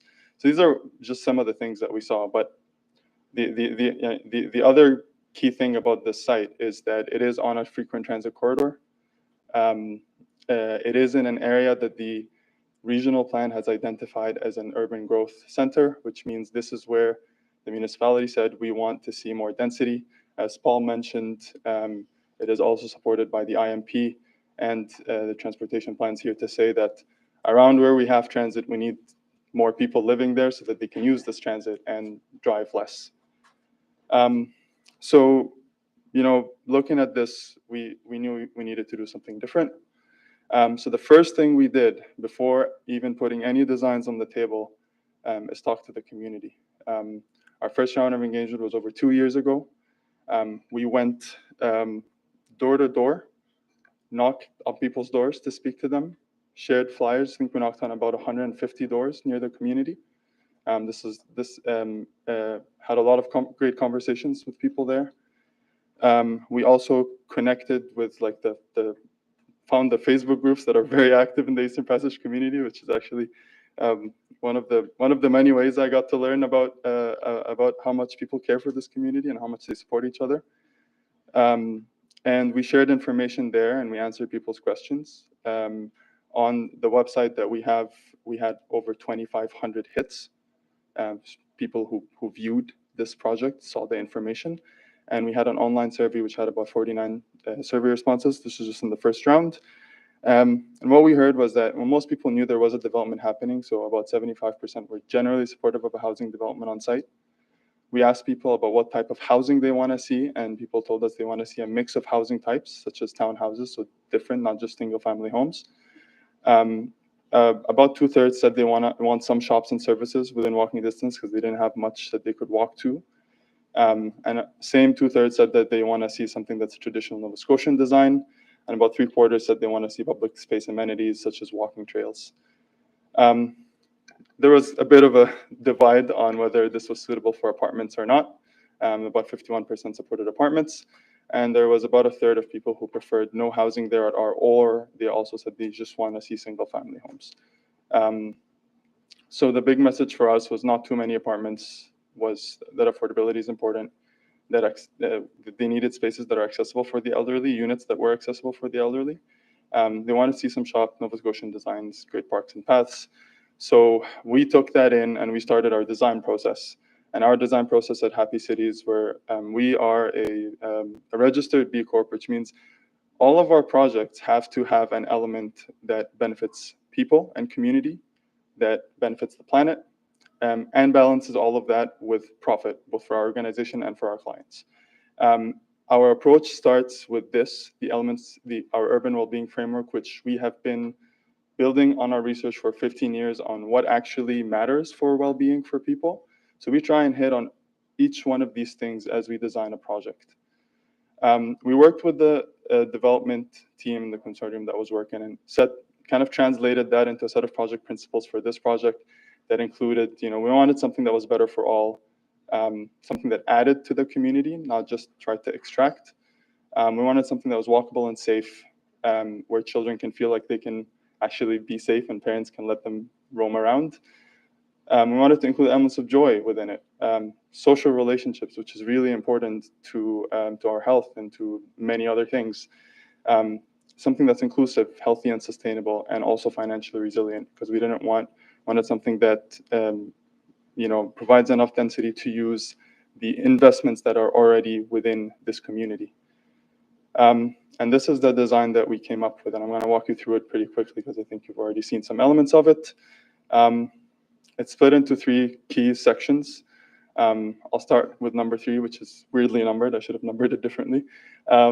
But that front side is called the Oceanside Patio, where we have the highest density in the area, which is 4-story mixed-use apartment building. Each one is 12 units only, and stacked townhouses on each side of it. And this is fronting on an actual privately owned but publicly accessible oceanside patio, where the units, the commercials there can have seating, can have people can actually access it. There's actually a lot of open and flexible space, so it can be a space that can be used flexibly for anyone. So if someone in the community wants to do a market, if HRM wants to throw something there, we'd be happy to accommodate. The idea is to create some kind of a gathering place for people in the community. I do want to mention that there are parts of this rendering that this is kind of a conceptual rendering.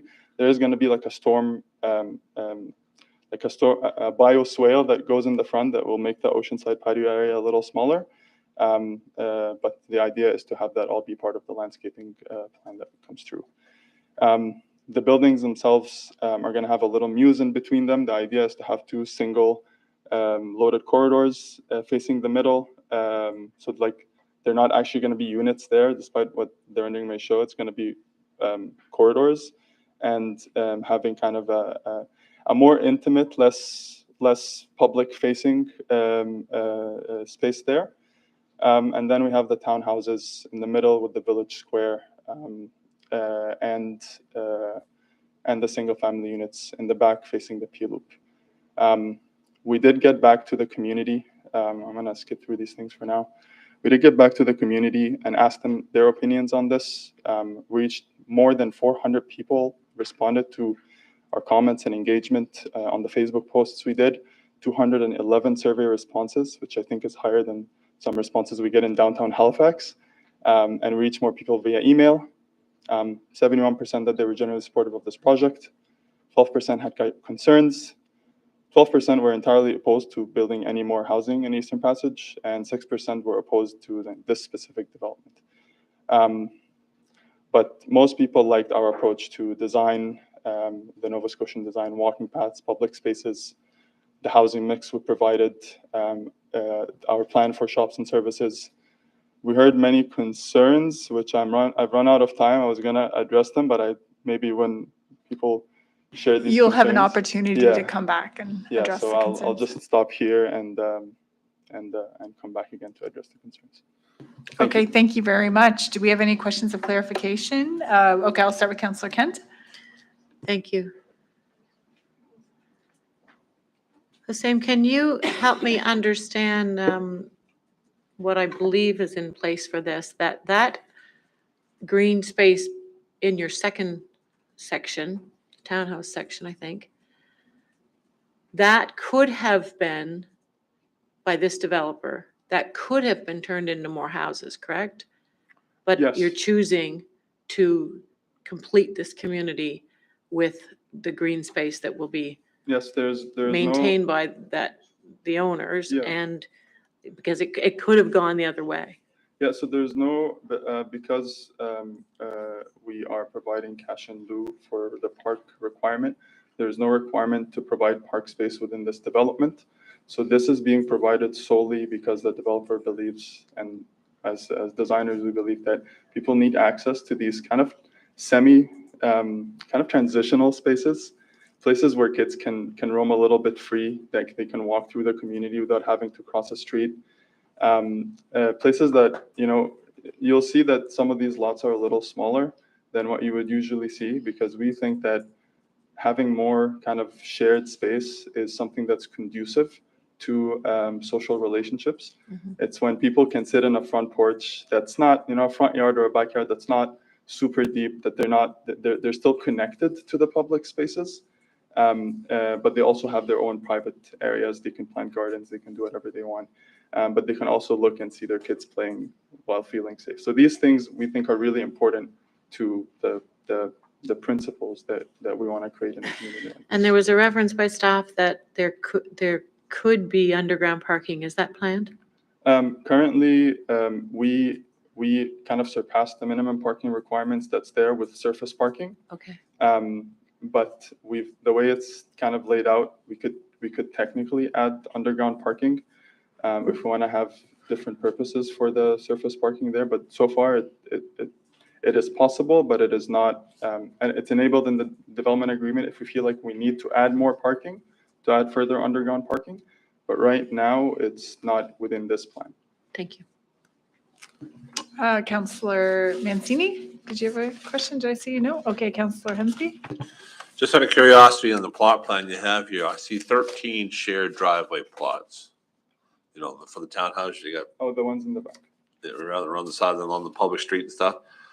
Just why, I just find that in the past, if you have two parking spots side by side, is more conflict with the neighbors of denting cars or who's gonna shovel what side of the driveway first before the other. I think you should have a separate driveway for every townhouse instead of them combined, and you have 13 combined driveway spots. Your design looks nice, but I'm just kind of curious of why you decided to have compact adjoined driveway areas. Yeah, you are right about that concern. We are planning to have a kind of a half-meter median between the spots if we can make that work within the landscaping. The other side of that is that you get two front yards that are next to each other where people share a fence and there's not a car in between them. And it enables people to, you know, look at each other's gardens, interact more. And also you don't have this thing where it's like car, front yard, car, front yard. You have more, you know, the green spaces feel bigger, and hopefully when people plant these gardens, they can make the street experience feel a lot more inviting and comfortable. All right, thank you. Deputy Mayor, do you have one? Okay, I actually have a question. Okay, thank you. So just in some of the correspondence that we received, some of the concerns that were stated, stormwater management, properties nearby are concerned about like flooding issues from the development. So just wondering what mitigation measures you have to take care of that. That was one of the And- things we have. Oh, sorry. Oh, sorry, there's another one too. And then egress concerns. I mean, we have just lived through that nightmare with the wildfires and communities with one in, one out. And that's a big concern with this one with 94 units and hundreds of people just without a secondary exit. So just if you could address that. Yeah, so this is actually the storm, the servicing plan. And we worked with our engineers, design point here. Specifically, one of the directions was to do a low impact stormwater plan, which means we've actually designed within this things called bioswales, which basically when it rains, they hold more of the rain, they filter it slowly so it doesn't overwhelm the city's system, sewer system. And it basically retains more, slows down the water filtration as it filters into, and I think here the plan is for it to filter from Undershore Road directly into the ocean. So this is all quite a detailed plan to avoid issues like flooding, but actually to reduce the impact of this development on the city's public infrastructure system. And on your other note is we actually we did have another entrance where the parking area is. So where there's a single family home, there was actually another exit from there. The city felt that because Shore Road is kind of a main road, that these entrances were a bit too close to each other, and that was like a safety concern for people turning in and out of this. Also, the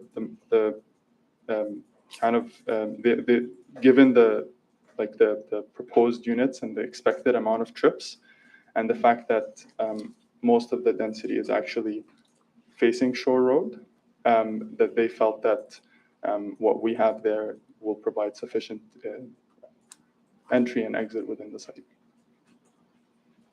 Is there an opportunity to provide another exit in this plan on a different street? There isn't a public street around the site. There's the section that's above that's owned by the school. That's technically it's owned by the school. The school could build that as an entry or exit, but it would only connect through where the parking area here. And currently, we didn't get any direction from staff that this is going to be built. And at the bottom there's existing community, and in the back there's the school itself. So yeah. Okay, thank you. It was also important not to provide a street, a vehicular connection to the school from the back there, because we did not want people who were going to do drop-offs at the school to drive through it. That street, as a local residential street, wouldn't be able to handle that, and there would be too much traffic for the residents. Okay, thank you. Okay, do we have no more questions? Oh, Councillor Ken, do you have another one there? Oh, sorry. No? Okay. All right then. So now we will open it up to speakers, and speakers can participate for a maximum of 5 minutes, and please keep your comments respectful, on topic, and directed to the chair. The clerk will hold up a yellow sign when you have 30 seconds remaining, and when your time is complete, the clerk will hold up a red sign. And after everyone on the list has been given an opportunity to speak, I will call 3 times to see if there are any additional speakers. So I have the original list of all the names, and I don't remember who already spoke for the last public hearing. So how about if you would like to speak, please come up to the mic, and then we can just take turns that way. Okay, go ahead. And if you could state your name and your community, please. It's Marnie Reynolds, formerly of Eastern Passage, currently of Dartmouth, and soon to be Halifax. Yes. I was my house actually was on Cannon Crescent, so very close to this, and I did not receive any letter. I sold my house, was it 2 years ago? I think 2 years ago. So prior to that, I didn't receive anything, so I'm not sure if I was in the designated area, but this development would obscure my total view of the ocean, and the new owners were aware of that when they said, "Is there anything that would change what this home offers?" And I said, "Well, there's going to be a big development there, and it's high density." Aside from that, the concerns that we had at the original meeting don't seem to be addressed. I'm glad, Ms. Purdy, that you mentioned the road and the single road. My concern, and this concern that was also expressed, was emergency vehicles. If there's an emergency there, there's not adequate parking for everyone. We all know, anyone who's lived in Eastern Passage know that at this point in time, there has been a reduction in transit.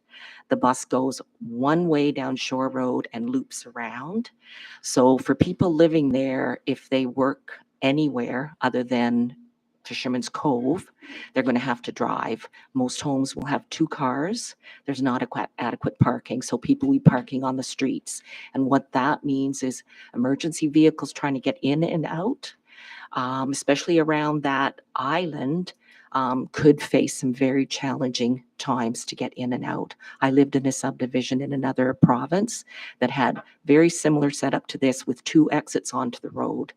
And ultimately, there were times where emergency vehicles got stuck and couldn't get out. Shore Road also is increasingly busy, and I'm guessing that the traffic study was probably done at a very calm time years ago.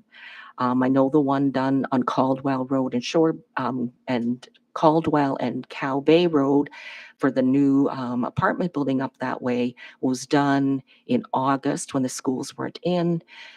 During the pandemic. So I would like to know exactly when the traffic study was done, because I don't think it would clearly reflect all of the additional traffic. Having one way in and out, they're going to probably have to put a light there because people will not be able to get out. So I have all those concerns. I also have concerns about the environmental impact of that high density piece of property, given that Heartland Point, which is at the end of Shore Road, is being developed, and the water from Heartland Point, which is, I don't know if you're familiar with it, a facility that's going to house at least 150 regular employees and trainees. It is going to be put into the infrastructure that goes onto Shore Road as well. There are increased townhouses and condos that are being built across from Fisherman's Cove as well. Multiple units there. I don't know how many. Pardon me? Over 100.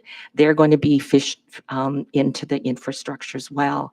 It's just not planned. It's not planned properly. It's not planned for safety. It's not planned for the citizens of Eastern Passage. I'm no longer there, but I love the community, and that's why I'm here speaking about it. So I would encourage you to have higher expectations, lower density, and a safer community that's going to actually help Fisherman's Cove, help the people of Eastern Passage to continue offering the kind of lovely environment that is now. This is not consistent with Eastern Passage. It is not a good fit. So that's my opinion. Thank you. Thank you very much. Can we have our next speaker come ahead? Yes, of course. If you could please state your name and your community, please. Yes, my name is Mary Sharma. I have a property that abuts this on the east side, and it's you can call it whatever you want. This is high density housing, 92 units. They may be in smaller houses, but they're squeezed in there. You have to take into account who's planning this. I attended the meeting online, which is a Zoom meeting, and this gentleman and his brother said they had grown up in Cairo, Egypt.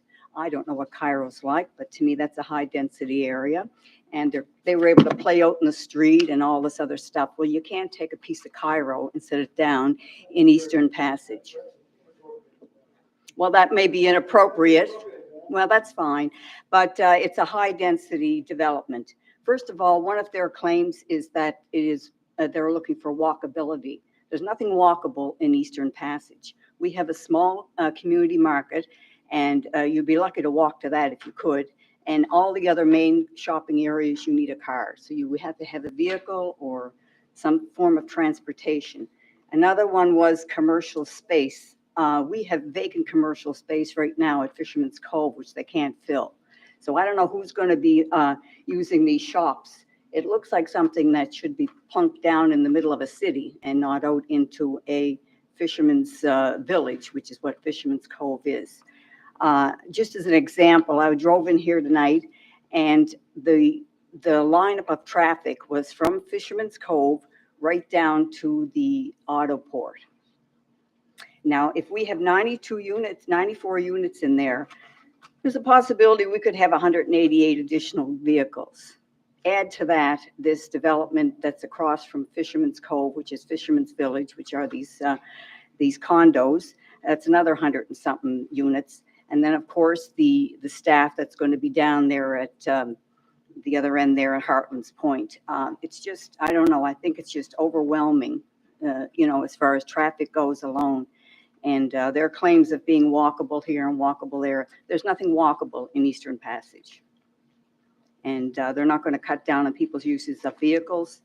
And they're not going to add to commercial space, because who's going to be frequenting these shops? I mean, we have Fisherman's Cove down there, which is a commercial center, and that's where the tourists go. So I can't see the benefits of this thing to the community. It's high density housing, and I think it's the density should be cut in half. We had the other development there a couple of years ago, and they were 30 units, but we were all thrilled with that because it went into the general complexion of the community. We're all single family or duplexes out there, and this is just too much. Okay, thank you. All right, thank you very much. Do we have another speaker? Yes, go ahead. If you could state your name and your community, please. My name is Liz Heimer, and I'm from Eastern Passage. I just have a couple of concerns. One concern, I guess it's just a curiosity, I guess, is why are we having these tall buildings at the front of the street when they want to some kind of amalgamate themselves into the community? Going along Shore Road is a special road in itself. This kind of development you can see anywhere. That's not Shore Road. if they want to have that kind of stacked housing or the availability, why not move the higher buildings to the back and leave the ambiance of the road with the single dwellings to the front? Another question that I would have would be along this side of the school road. Is there going to be any kind of buffer or fencing, hedge or something along that road to have as a buffer from, say, the people on Ocean Lee, their backyards to these people's backyards type of thing coming in? I'd also like to speak to the commercial units at the bottom of these tall buildings.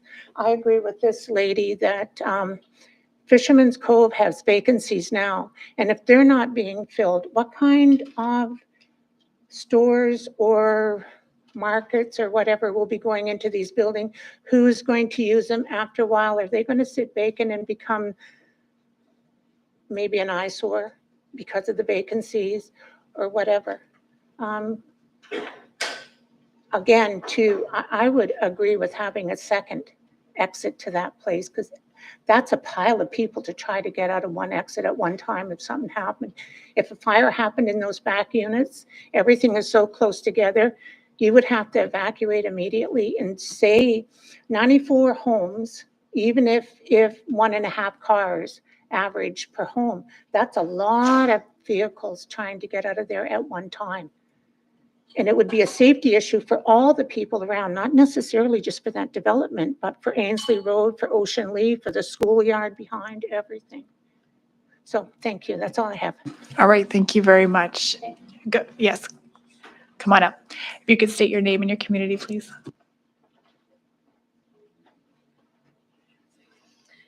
Hi there, I'm Sarah Lee Wetman and I live in Eastern Passage, and my backyard is actually just on the right side of this development. So I do have some concerns.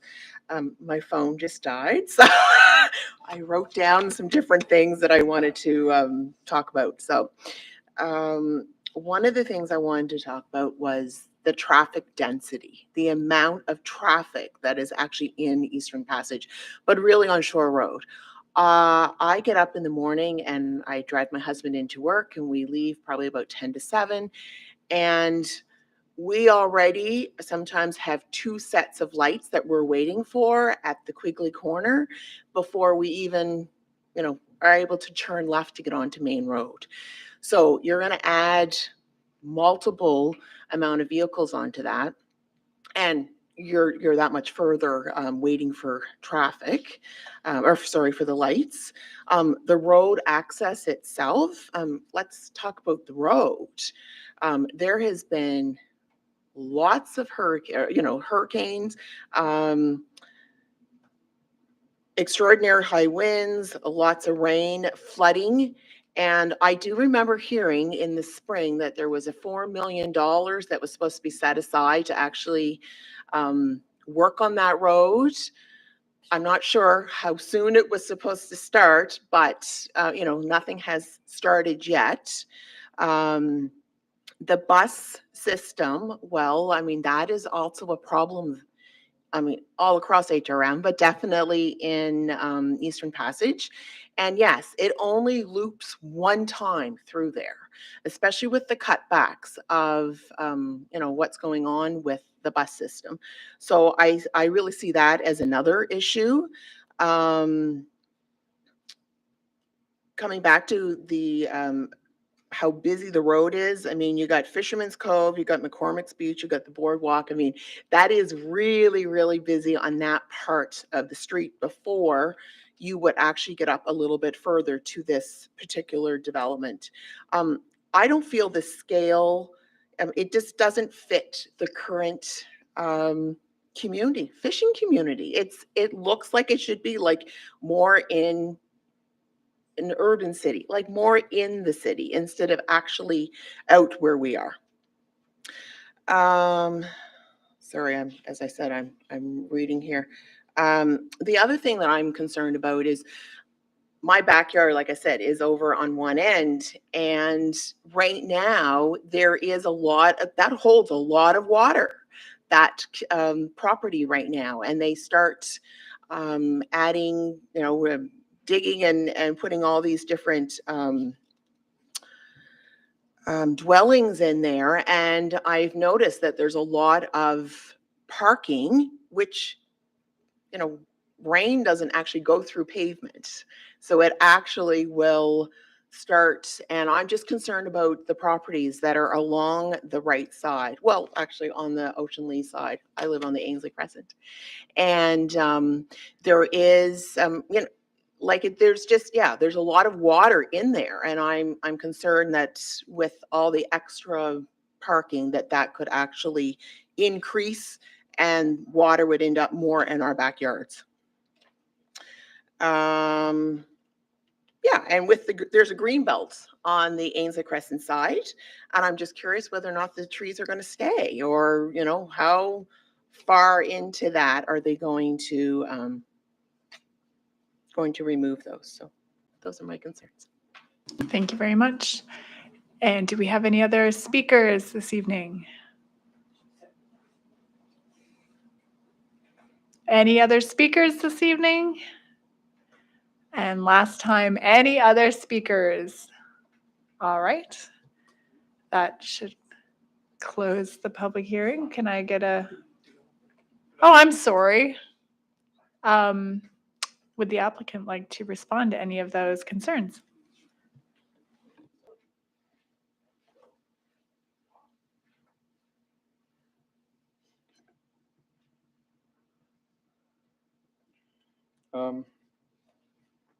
Thank you.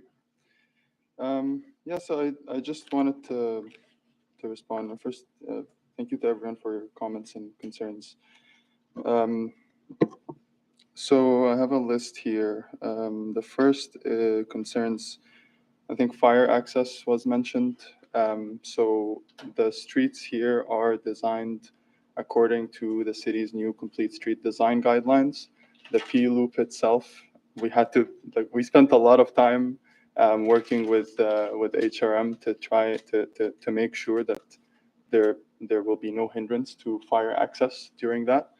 And the same with the traffic impact study that the engineers worked on, does account for all of these concerns that you mentioned. So people leaving, traffic generated, the other proposed developments that are going around, and the capacity of Shore Road. And what the traffic studies have found was that the proposed development is not, that there's no upgrades required to account for the impact of the proposed development. This traffic study was done by third-party professional engineers, accepted by HRM's engineering department. Someone mentioned the environmental impact. I kind of mentioned this in the beginning. Buildings and transportation are biggest contributors to climate change, especially at a municipal level, like what the city can really do here. What was already approved here was mostly single-family units, and we're transitioning to more units where people share walls with neighbors, and that is actually one of the best ways that you can improve the energy efficiency of your home. Furthermore, on the transportation side, the biggest thing we can do to reduce our transportation impact is encourage more people to take other options than the car, or reduce the amount of trips that they take by car.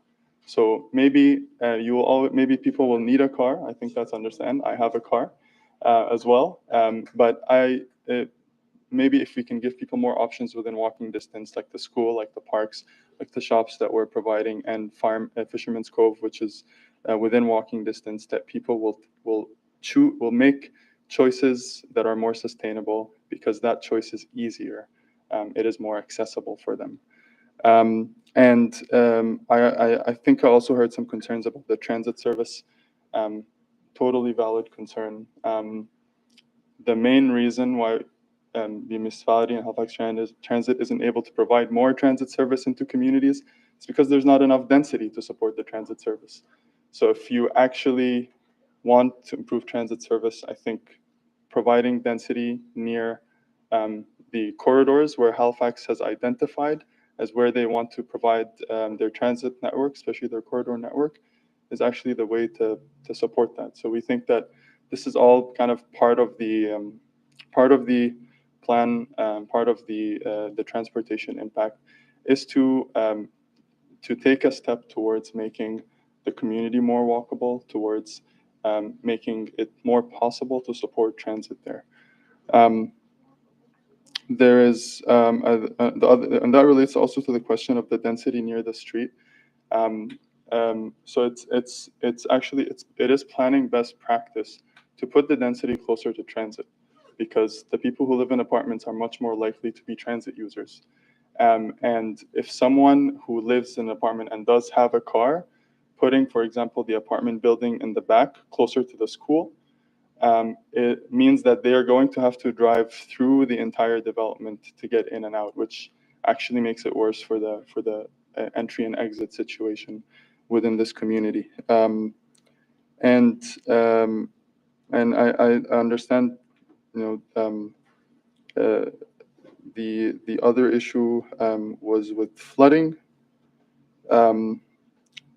As I mentioned, and I have this here, that we did work on a pretty detailed low impact stormwater management plan that is supposed to actually address some of the flooding issues that are there.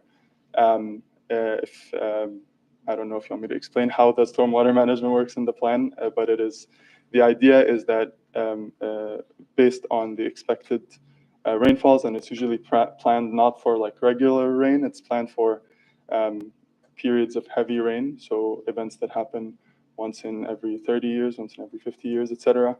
And it is planned to mitigate these effects and actually have a plan for where the water goes and how it discharges. And that plan specifically focused on it not discharging into private property and going into the infrastructure system. So this is supposed to help actually with the issues of flooding, not make it worse. Did I forget anything? Is there anything that council would like me to address? We have a question of clarification. Yes, there is a vegetative buffer on what looks at the bottom here between the parking lot and the units that are there. On the other side, as Paul mentioned, there is like, was it 65 foot part of the property of the school that is quite a buffer between us and the backyards of the units in the back there. And otherwise, a lot of the units there are actually quite deep, and these properties are heavily, like, there's a lot of mature trees in there. So we feel like we have quite adequate separation between the units. It's part of the reason why we put the parking lot there, is to create more separation between the units and the units that are on Ainsley Crescent there. Time of year for the traffic. We submitted the application 2 years ago. So it was done 2 years ago. I believe that was during COVID times, and the engineering team actually accounted for the reductions of traffic flow. So they actually, whatever they calculated, they increased the assumptions for the calculations with an assumption that the Halifax's engineering department accepted as the methodology was standard at that time. Okay, thank you. Councillor Mancini? Thank you very much. You did answer most of the questions. I think the ones that I caught that you didn't answer, the attention with the commercial space, the concern that there's empty commercial space nearby at Fisherman's Cove.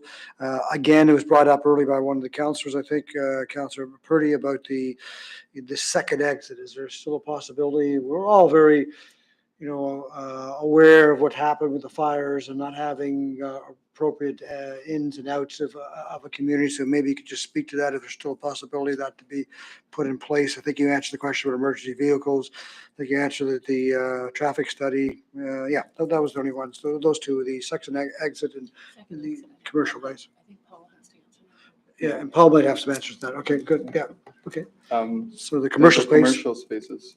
So again, kind of commercial spaces are a little bit like transit they need more people living close within walking distance to make it more viable. Hopefully, we working to identify what type of commercial is appropriate there. That's something that we're going to study in detail, because what we heard from the community is people actually want more local shops, want spaces for entrepreneurs.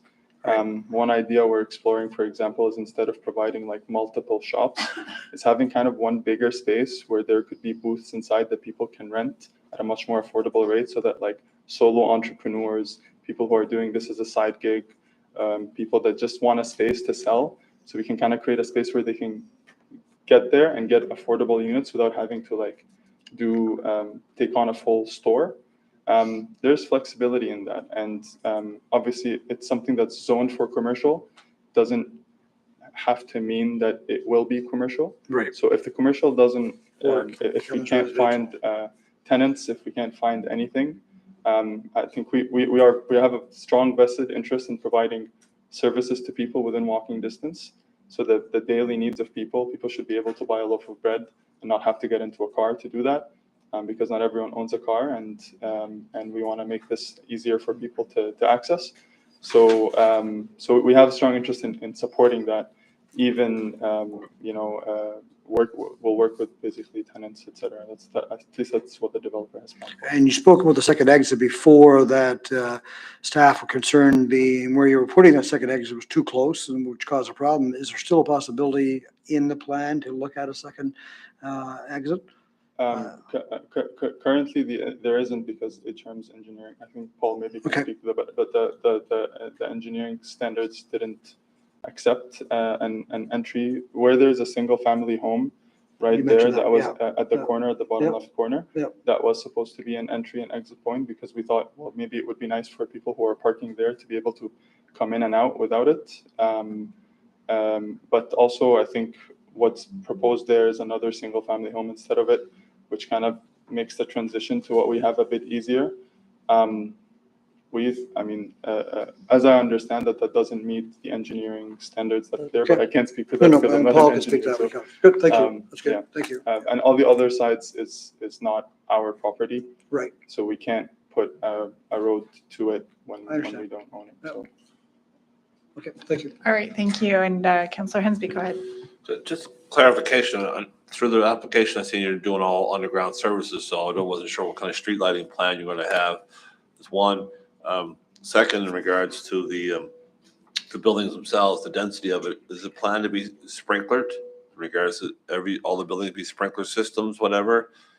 And the third item, I see the plan had a lot for asphalt shingles. You're awfully close to the ocean and high winds. I would strongly recommend you have metal roofing instead of shingles. I think obviously all of the buildings there will be built to code, and I think definitely for the apartment buildings they have to meet the fire requirements, which includes sprinklers. Townhomes and single-family homes typically don't have that requirement, and I don't believe that that is included there. But for example, townhomes, basically where two units meet, specifically in townhomes, there has to be a firewall between them. And even the single family units, because the side setbacks are pretty close to the property lines, the building codes mandates that you use like fire retardant materials on these things where they're close to the property line, there's a maximum amount of windows that you can provide. So all of these things are specifically towards fire safety within the buildings are governed by the building code, which obviously all of these buildings will have to meet. And I think I missed your first question about underground services. Just about the street lighting plan. You have all underground services. You're not going to have the traditional power poles everywhere. So I'm just kind of curious what you can do for a street lighting plan. I believe that the underground services are sewer and water. I don't believe that it is planned for underground electrical services as of now. Although that's something that usually they figure out in the detailed design stage. As a designer, I will always advocate for undergrounding the power lines, but often that comes to be a cost issue. I don't know what the plan is, to be entirely fair with you. Okay. I read here in clause 431, all secondary and primary as applicable electrical, telephone, and cable services into all multi-unit dwellings and townhouses shall be underground installations. So that's for the multi units. I think they have their own specifics. To be honest, that's not my personal area, so I can't really speak to whether it will be undergrounded for the whole development or not. Okay. I don't know is the honest answer. Unless they're going to be underground, you have your power poles probably coming into the subdivision, but probably going, instead of having power lines going to each of the houses, they'll probably be underground to each of the units. It's probably how the assumption, perhaps Paul can clarify that point. Yeah, perhaps. I know that some of the specifically the multi-units that are on the parking lot, because they're technically all considered one unit with multiple units within, so it's considered like a townhouse style multi-unit dwelling. So that would have an individual entry point in terms of laterals, sewers, and power.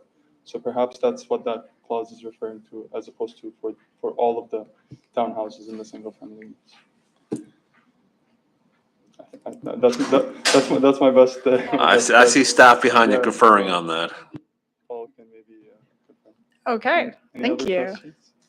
I think we are good, so thank you very much. And so now we will ask for a motion to close the public hearing. Anyone? Yep, thank you. Did you get that? Yeah. Excellent, and call staff up to respond to any of the points made by the speakers. Welcome. I think.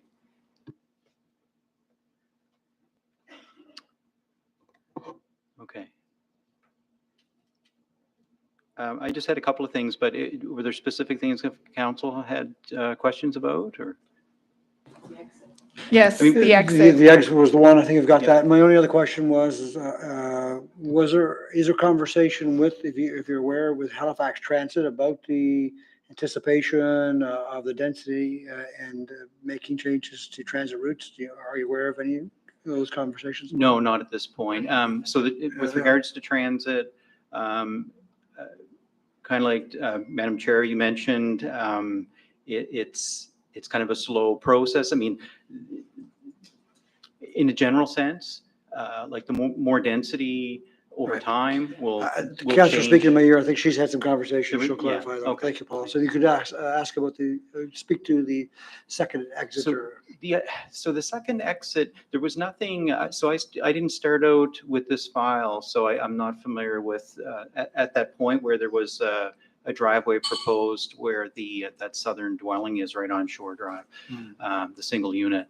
But typically, like in a general sense, typically the second exits are only required in much larger developments. This is a very short street. It's the idea with the second exits, especially that came up recently, was because we have very large subdivisions in HRM, Right. that where you could spend 5 minutes of driving to get out of your subdivision with no traffic. So that's a much bigger concern. Here, it's not, there's no issue that was raised with regards to that.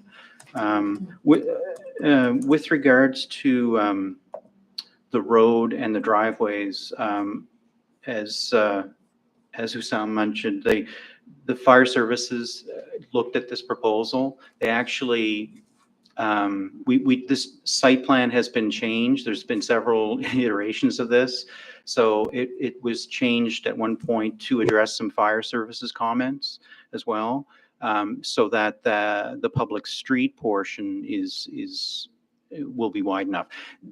That will get into detailed design, and that's not the stage for this right now. So we have we have 2 levels of subdivision review: conceptual and final subdivision, where all of those details are going to be worked out with regards to driveways, with regards to the spacing of them,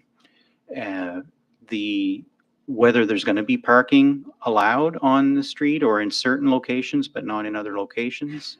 My guess is within the P loop portion at the rear, they're not going to be able to have on-street parking there because of the narrow width. But all of these details get looked at during the detailed design and review. It gets reviewed in much more detail at that point. So some of these things I don't have answers for you at the moment, but this plan, what I can tell you is this plan's been reviewed and there haven't been any concerns and not any concerns that these issues can't get worked out at detailed design. So they're essentially, we've worked out all the concerns for now. There's been no mention of traffic lights required at this intersection on Shore Road, so there's nothing there.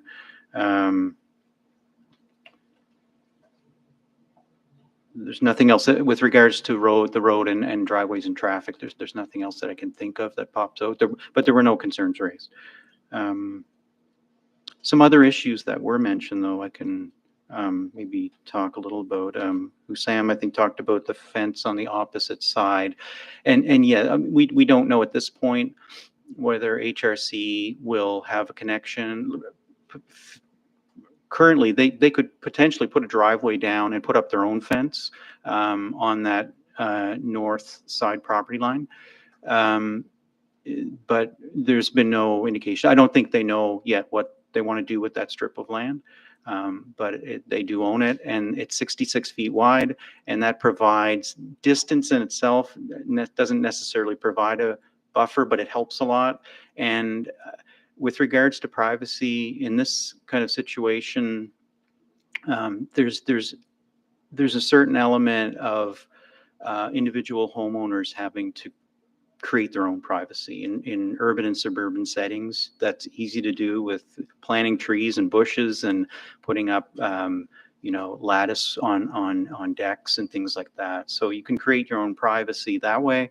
But in this case, in terms of the biggest impacts of this proposal are the development is impacting itself in that sense. The buildings are very close together. And it's very compact development, and the people moving into this development will be seeking this. Anyone who wants a larger lot will not be moving into this development. So that there's elements of privacy here that even if you purchase into this development, you can create your own privacy between units. So those are issues that where we've mentioned in the staff report that there's no impacts on the greater community. That's for these reasons. The biggest concern was to have some bit of privacy on that southern line where the parking area is. And again, that's just the remainder is just single unit dwellings there. So I have a question. Go ahead, Madam Chair. Is this comparable? It's hard to visualize from these, to the Heritage Hills communities, like Jeep Crescent, where there's small, compact housing together. Is that kind of like what we're going to be seeing here?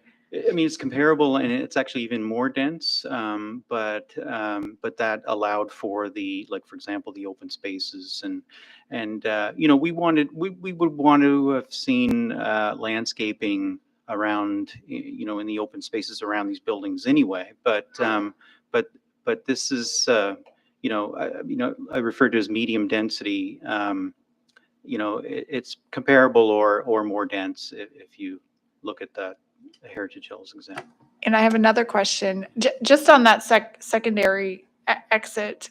And thank you for clarifying the difference between this development and the other developments that we were all very, very concerned about. And we don't want to have any more of those developments without proper egresses ever. Would it be possible to, have even work out a negotiated deal with HRCE with even a gate or some sort of secondary exit at the back end of this development and have like a key with the apartment, superintendents and with the fire department or whatever, just to have, we're all kind of wanting peace of mind knowing that there are safety features put in place for new developments. So we're not repeating. You know, I mean, And- certainly from a pedestrian standpoint, the access in the rear to the HRC land will be provided. So, staff of HRC reviewed this plan and said they were okay with that. So if, I believe there might be a fence there now, but that will probably be changed. That's part of the detailed work that would be in the next stage to determine what happens there. But we would want to see that opened up so that people can access through. If I'm not 100% sure there is a fence there now, but I thought there was.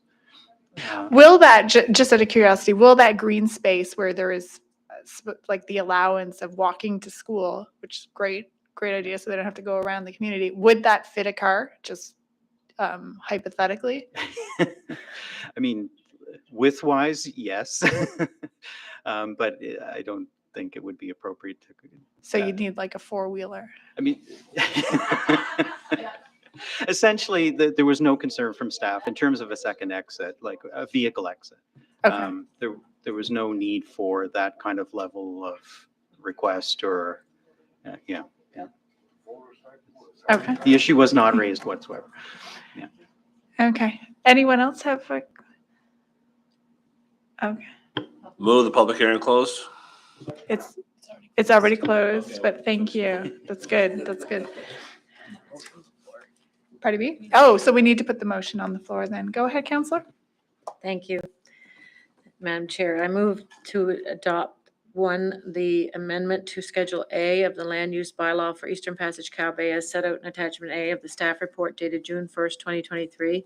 To give provisional approval of the proposed development agreement, which shall be substantially of the same form as set out in Attachment B of the staff report dated June 1st, 2023. The development agreement will be considered approved when the amendment to Schedule A of the Land Use Bylaw indicated in Recommendation 3 becomes effective, and 3, require the development agreement to be signed by the property owner within 120 days or any extension thereof granted by council on request of the property owner from the date of final approval by council and any other bodies as necessary, including applicable appeal periods, whichever is latter. Otherwise, this approval will be void and obligations arising hereunder shall be at an end. So moved.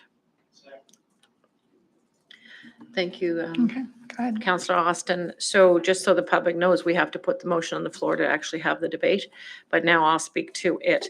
So this is an interesting situation because I feel like there's been a lot of things thrown out today that need some clarification. So I'm going to start with an overview of, first of all, I absolutely want to acknowledge and apologize to Happy City staff, Hussein, for what I consider to be bigoted comments. That's my opinion. I want to apologize for your experience here today and hope that that would never happen to you or anyone else that visited this chamber. So on this plan, I want to remind folks that are here that Eastern Passage, when I was on council the first time, I was part of the 25-year regional plan, and Eastern Passage was designated growth area for that at that period. So it's been almost 25 years, 20 years, I think, that the plan's been in effect. 20 years of knowing that growth was coming. Really, there's been very limited since then. There's been some, but not a particular amount. But you are seeing it start now. For a whole lot of reasons, but certainly it's been pointed out here that we are really at a very, very critical point with housing, homelessness, unhoused, people at risk of being unhoused. Every single day, there is more and more people that are telling me that they need housing or they're at risk. They've just got an eviction notice, and this includes young people to senior citizens. And it is a difficult and very critical time in society, and certainly in our municipality and our our council has dedicated a number of efforts to work through this. And there's an expectation that every citizen of HRM expects our municipality to make a difference in our planning and development decisions.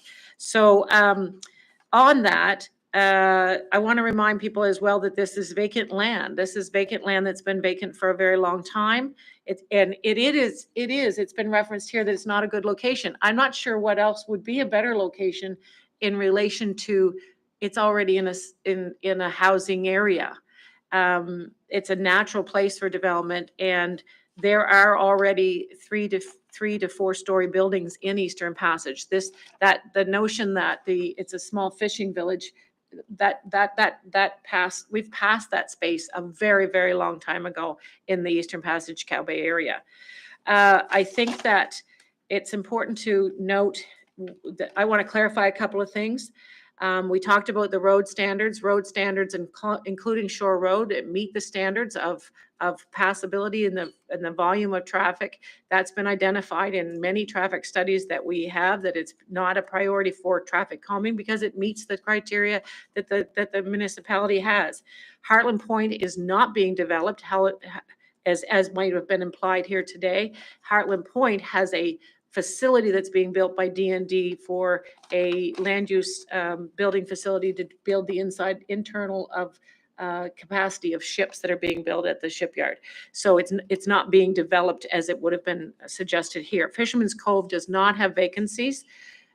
That's one of the amazing proud things I can say here, that Fisherman's Cove is in really good shape, and it's not an indicator of whether or not commercial space would fail or thrive in that kind of environment.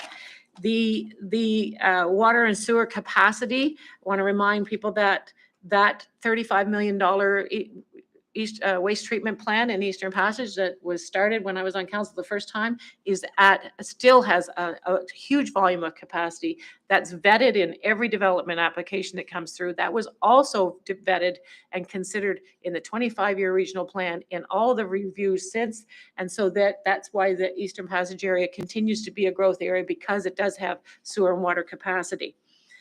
Around walkability, Eastern Passage is a very walkable community, and that's why this is also another area that can accommodate the benefits of it being near schools, near the ocean, near transit, near Fisherman's Cove, near commercial space. It's a residential area. The attraction that Eastern Passage has is that access to the ocean. And yes, there are many residents there now that are enjoying that. So why would we ever think that would not be attractive to more people to want to come? The shoreline restoration around the potential for the deterioration of the road, that is now, it's been announced, the funding has come through. It's been on the paperwork for Halifax for a few years. Just about 2 months ago, the mayor and our climate action folks announced that the funding has come through from the province. So now you can go on the HRM website and look at what is potentially being planned, which includes public open space and trails. So that's off the table now. Traffic concerns are everywhere. It's not just in Eastern Passage. It is important to note, and I think that it was referenced in by one of the speakers. It might have been with Happy City, but and we talk about this regularly around this table, that with growth comes infrastructure. I hear all the time that Eastern Passage needs more transit. Rest assured, everyone here will tell you that that's a regular thing that I'm talking about in council. People are looking for commercial services. Here's an opportunity for commercial services. They're looking for libraries and doctors. And so that's growth. Growth brings the volume of taxpayers, the volume of people, the argument at the municipality that says it now meets the criteria why these things need to come. This particular development plan, actually, it cites me in a way that it really does create a mixed space that is unique to the area that we live in with the medium density. It is unusual in that particular area to see a resident, see a 3 to 4 story, but it's not out of the question in Eastern Passage. Quigley's Landing is higher density and 3 stories, potentially another one coming there. The village at Fisherman's Cove, that's similar to this kind of environment. So it's not as unusual for the Eastern Passage area as it might seem to some here tonight. Small houses, every day we hear and we see the uniqueness of tiny homes and as an option for housing. So I actually, to see the smaller lots and the smaller housing, that's being asked for every day in communities. Why aren't we building smaller? Why aren't we allowing smaller lots? Why aren't we allowing smaller housing? So that's encouraging to me from a municipal perspective. The other thing that I think is important here to remind us of is that we have an obligation to refuse an application of any nature that comes in here based on policy. We've heard loud and clear that there is, I couldn't find one single policy piece that we could defend if we vote this down at the UARB. And for those who are not familiar with it, any decision we make here is appealable to the UARB and can be overruled. The other piece that we are up against is the provincial government has created a system now where they can overturn any development application for any council, community council, and regional council if we related to housing, just because they want to. And so we more than ever have to have a very strong reason not to support a housing development application, more so than we ever had before. Aside from all that, Eastern Passage deserves to have the infrastructure that people are looking for. Eastern Passage needs to be, in my opinion, and as the councillor, part of the solution for housing stock. Part of the solution for the young people that are leaving our community and want to stay near their families or want to move to the Eastern Passage area as in a military role, for instance, because it was always traditionally that, and there is no housing stock. We need to be part of those solutions. I see this as there's so many things about it that is positive, that yes, there's going to be some growing pains. But I think it's our responsibility as councillors and as a government agent to be part of these solutions, and I'll be supporting it. Thank you. Do we have any other? Yes, go ahead, Deputy Mayor. Thank you, Mr. Chair, and happy to support the local councillor on this one too, for sure, because I think it's a good development. I remember when this first came forward, I think it was 2017, something like that, for the original development agreement for when it was just going to be a batch of single family homes on the site. I remember that public hearing. I almost felt like voting against it at the time because there wasn't the connection on to the school in the back, right? And it felt to me like such a missed opportunity and a complete lack of creativity with the site to be building that without thinking about those broader connections. And so it's really wonderful to have this now back and have that piece kind of addressed and thought of. And I mean, it was interesting too. There's only a handful of people that came to that hearing too, but even with that small amount, traffic, right? So I don't know that there's anything we could do on this site that wouldn't have some sort of traffic dimension, right? You have to think about what is reasonable.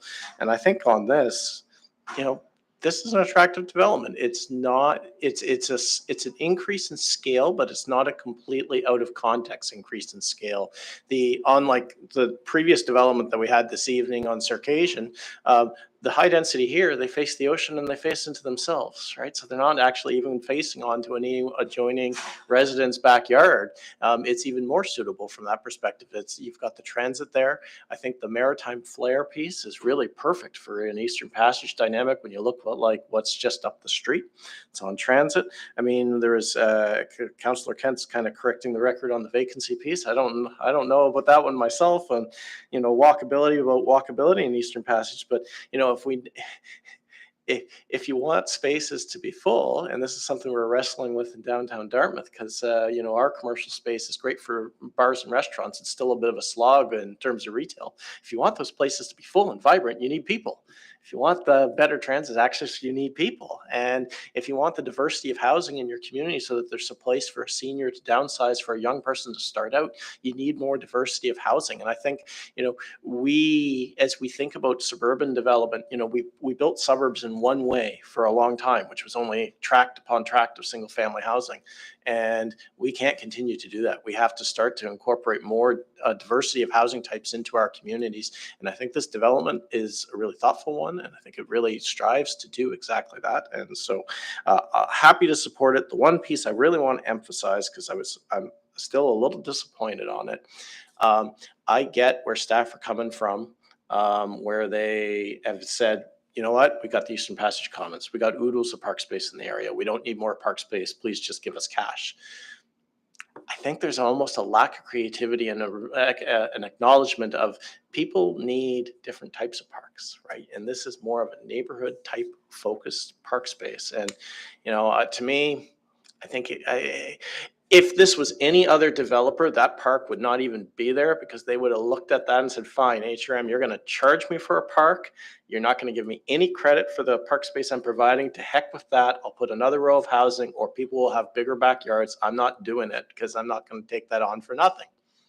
These folks are doing that because they've got a particular vision for the site, and they're wedded to that vision despite us, which is not a great thing to say. And so I wish we could have been, more supportive of that, because with any other project, that wouldn't even be there. The fact that that's there is just a gift. Thank you.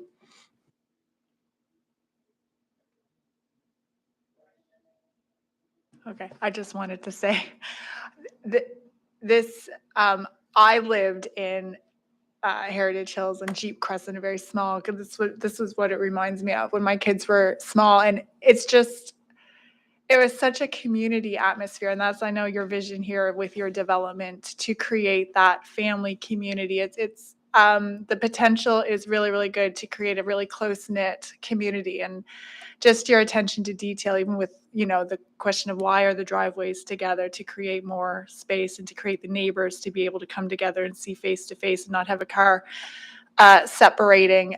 That's great in this day and age where we're getting more and more separated, to create opportunities to promote that social togetherness. So great. It's a really good experience. So a great opportunity for young families who are starting out, can't afford the bigger houses, and just working their way up.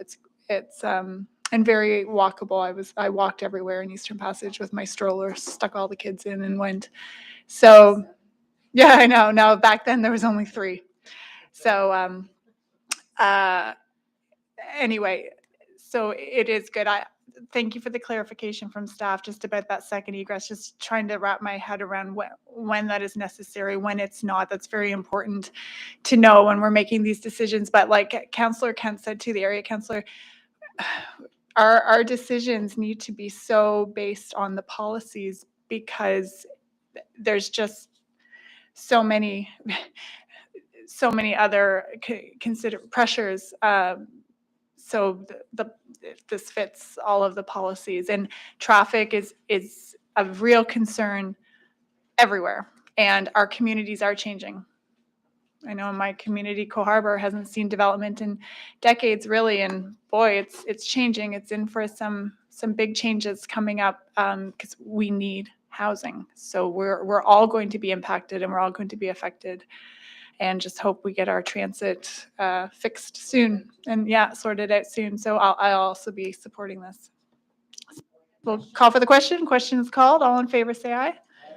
All opposed, say nay. That motion is moved. So thank you very much. And thank you for coming out, everyone, to the public hearing and sharing your concerns and thoughts. So we will move on to item number 11. Correspondence, petitions, and delegations. So sorry, can we Still have a few more points left. Slow down there, Counselor.